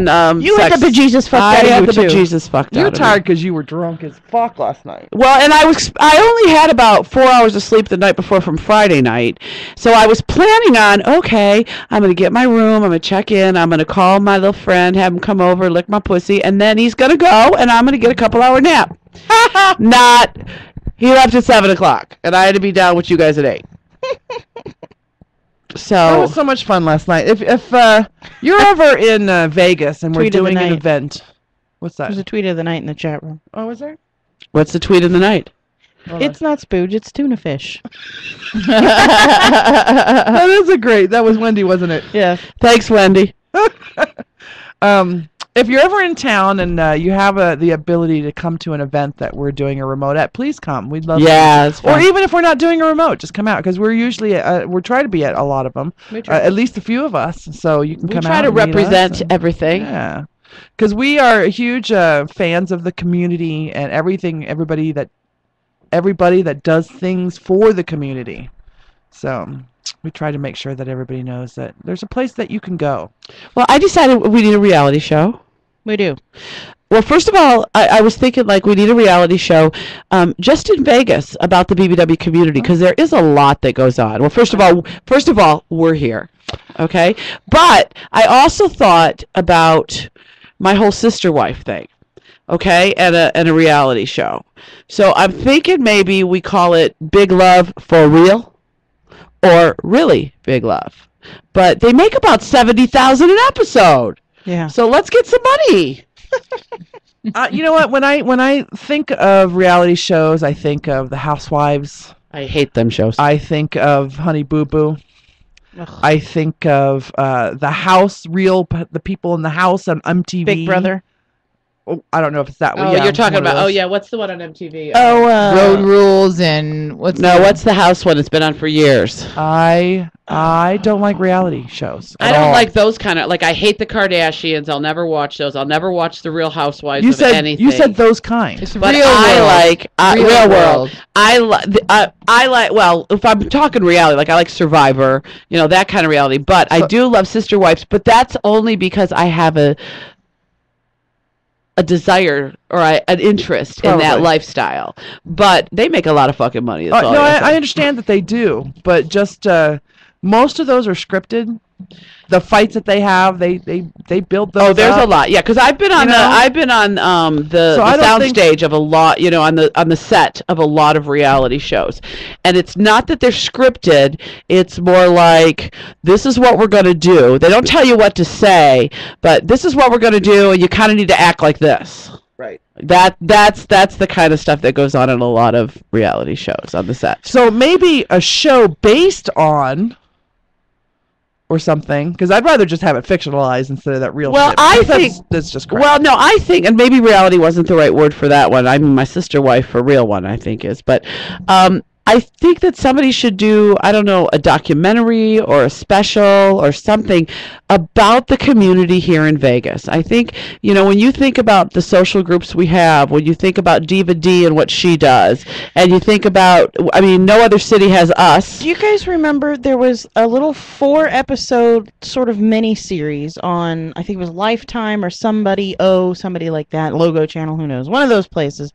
did one about 4 big girls doing Fashion Week in New York. Yes, it was like a 3-part series. Yes, I think something like that. That was okay. Yeah. That was Curvy Girls. Okay. Curvy Girls. Yeah. Because Rosie Mercado was in that. Yeah. So I think it would be something like that, like a mini web series, a mini series, like a long documentary chopped into little pieces. I think that'd be cool. So long documentary chopped. Oh, and I told Sierra earlier that I learned something today. Somebody posted on Facebook that Leonard Nimoy was a chubby chaser. No. Well, I looked up one of the books that he had. It was something, but it's all naked big girls. Yes. Yes. And mostly SSBBW. So then why are we saying no, he's not a chubby chaser? He's not a chubby chaser. He's a photographer. He's a photographer and that likes big girls? It was a study in It was a study human of bodies. Yeah, it's That's called all. the Full Body Project. Oh, Yeah. okay. But all of the pictures are of. They're beautiful pictures. Yes, They I are. love them, and The I just pictures are wanted. gorgeous. I didn't know if everybody knew it, but I just learned it today, so I had to share, just in case there might be somebody that didn't know. Here was the and funny. it's Spock, Here's the so funny that thing. was kind of like nerdy. for She you guys. says to me, "Did you know that Leonard Nimoy's taken pictures of big girls?" I said, "Did you know I am the biggest nerd you've ever fucking met?" Of course I know Leonard Nimoy's taken pictures of Well, big I girls. didn't, and I learned something today that I wanted to share. That's great. You know what? I'll see if I can find a link and I'll post it on our Facebook so everybody can see. There are some beautiful black and white pictures that he took. They are gorgeous. And gorgeous. But no, he is not a chubby chaser. It was just a body project thing. Somebody, that's how it came about to be posted on Facebook, Yeah. and then I went to go look, and I actually found the pictures. So right. Yeah, Well, you they're- send me the link then, They're and I'll gorgeous. post it up. All right. You know what? We have a minute. Oh shit! We got 1 minute. Well, Should my closing music be ready? I'm in charge, so. We can take a little 11. The recording, your recording on Ustream will stop right at 3 hours. So how much time Yeah. do we have? 6 minutes. Okay. I got offered maybe five. $30,000 too. To do what? He said he'd just give it to me. Oh. You should say, okay, go set up a loan bank account not attached to anything you got. Tell them to deposit the money. Western Union. Okay, so next week we have a special, we have a great show next week. We have the return for the day of Calypso. Jeez. Are you fucking kidding me? That It'll is be going to be a fun. great show, I think. Oh, too funny. And then, you know what's crazy about it is like, she's kind of skeptical, like, you guys really want me on? Like, what do you want me on for? It's like, Calypso! I know, that's what I mean, but it's so funny. Well, that I she's- just thought that the beginning of our season, because we haven't really talked about her a lot. There might be some of the fans that might want to do a little catch up with her and just, have her say hello. That was all. Yeah, that'll work. And I think it's great. And B. Bigga insists on being here the same day. Let's hope he kept his date with her before they come into the studio together. Yeah, No. Let's hope he didn't, because then it would make for great radio. Yeah. We're hoping he's a douchebag. But we all love B. Bigga. He's very handsome and he smells good and he's got that sultry voice. So And he's probably got a scary monster cock. Oh, we know. Mountain Dew. Remember Mountain Dew. Oh, that's right. It is a Mountain Although Dew he didn't sign. actually show us or give us a picture, did he? So we it is had the kinda paper. scary. Remember, we had the paper and the Mountain Dew bottle was in here. Yeah, but Because we had David. but paper, That's just what he and then I said. folded down. Yes, I understand, but that's No, not. we actually saw David's oh, no. that day. We actually saw David's that day. Yeah, How the did we see picture. David? It's a Oh, picture. that's right. He had a That's picture. right, that's right. I'm like, The like here, the scary You picture. know what? Cock does not. I mean, I should say cock does nothing for me. I love cock, but pictures of cock do not make me want cock. Oh, but they can be impressive. Right. But they don't turn me on. Why am But I it's so weird? It's like, what does it? What does it? What can you do with it? That's the biggest thing. I'm telling you right now, if I had a picture of Cali Guy's cock on my phone, every time I go to the bathroom, I'd masturbate to his fucking picture of his cock. Just so you know. But that's him. I'm talking random pictures of cocks. Does it do anything for you? Depending on the cock. Depends on the cock. Sometimes if it's just, like a cock, just like a cock. No, but sometimes these boys on the internet, they just send you random pictures of cock just to be sending Here's what you does cock. not turn me on. Your cock on a $100 bill. That does not turn me on. I've gotten one of those. Your cock gripped in your hand just before you explode. Hot. Hot. Will not make my pussy wet. Now, if I'm in the room and you're doing that, that's a whole different story. But on a photo, don't do nothing for me. I don't think I was turned on, but I was hella impressed. Oh, it's very impressive. I give him that, yeah. Hella impressed. But it doesn't, it didn't make my pussy wet or my nipples hard. Well, sometimes it does for me. Yeah. See? We're weird, though. I think they're beautiful, but I can carve a penis out of wax. Well, I'll tell you, I went to a bachelorette party and everybody got a banana, and you had to form the shape of a penis out of your banana with your tongue. Did you win? Easy. Mine was a little lopsided. Isn't that how they most of the time are? Yeah, I don't like. And you know what? I'm not a big banana fan, so. Too funny. Okay, so she'll be a great show next week. We've got 180 minutes to stop the recording. All right. Anybody we need to shout out? Thank you all for we got everybody. We got everybody, I think. Yeah, we got everybody. Okay. It's been fun. It's been kind of sorry if we dragged tonight, guys. But we talked about a lot of sex. We did. Sure did. We did. All right. Well, thank you, everyone. Good night. Oh, this is Alexia. Mama. Sweet cheeks. And Sierra wishing you all a good night. And remember, fuck often.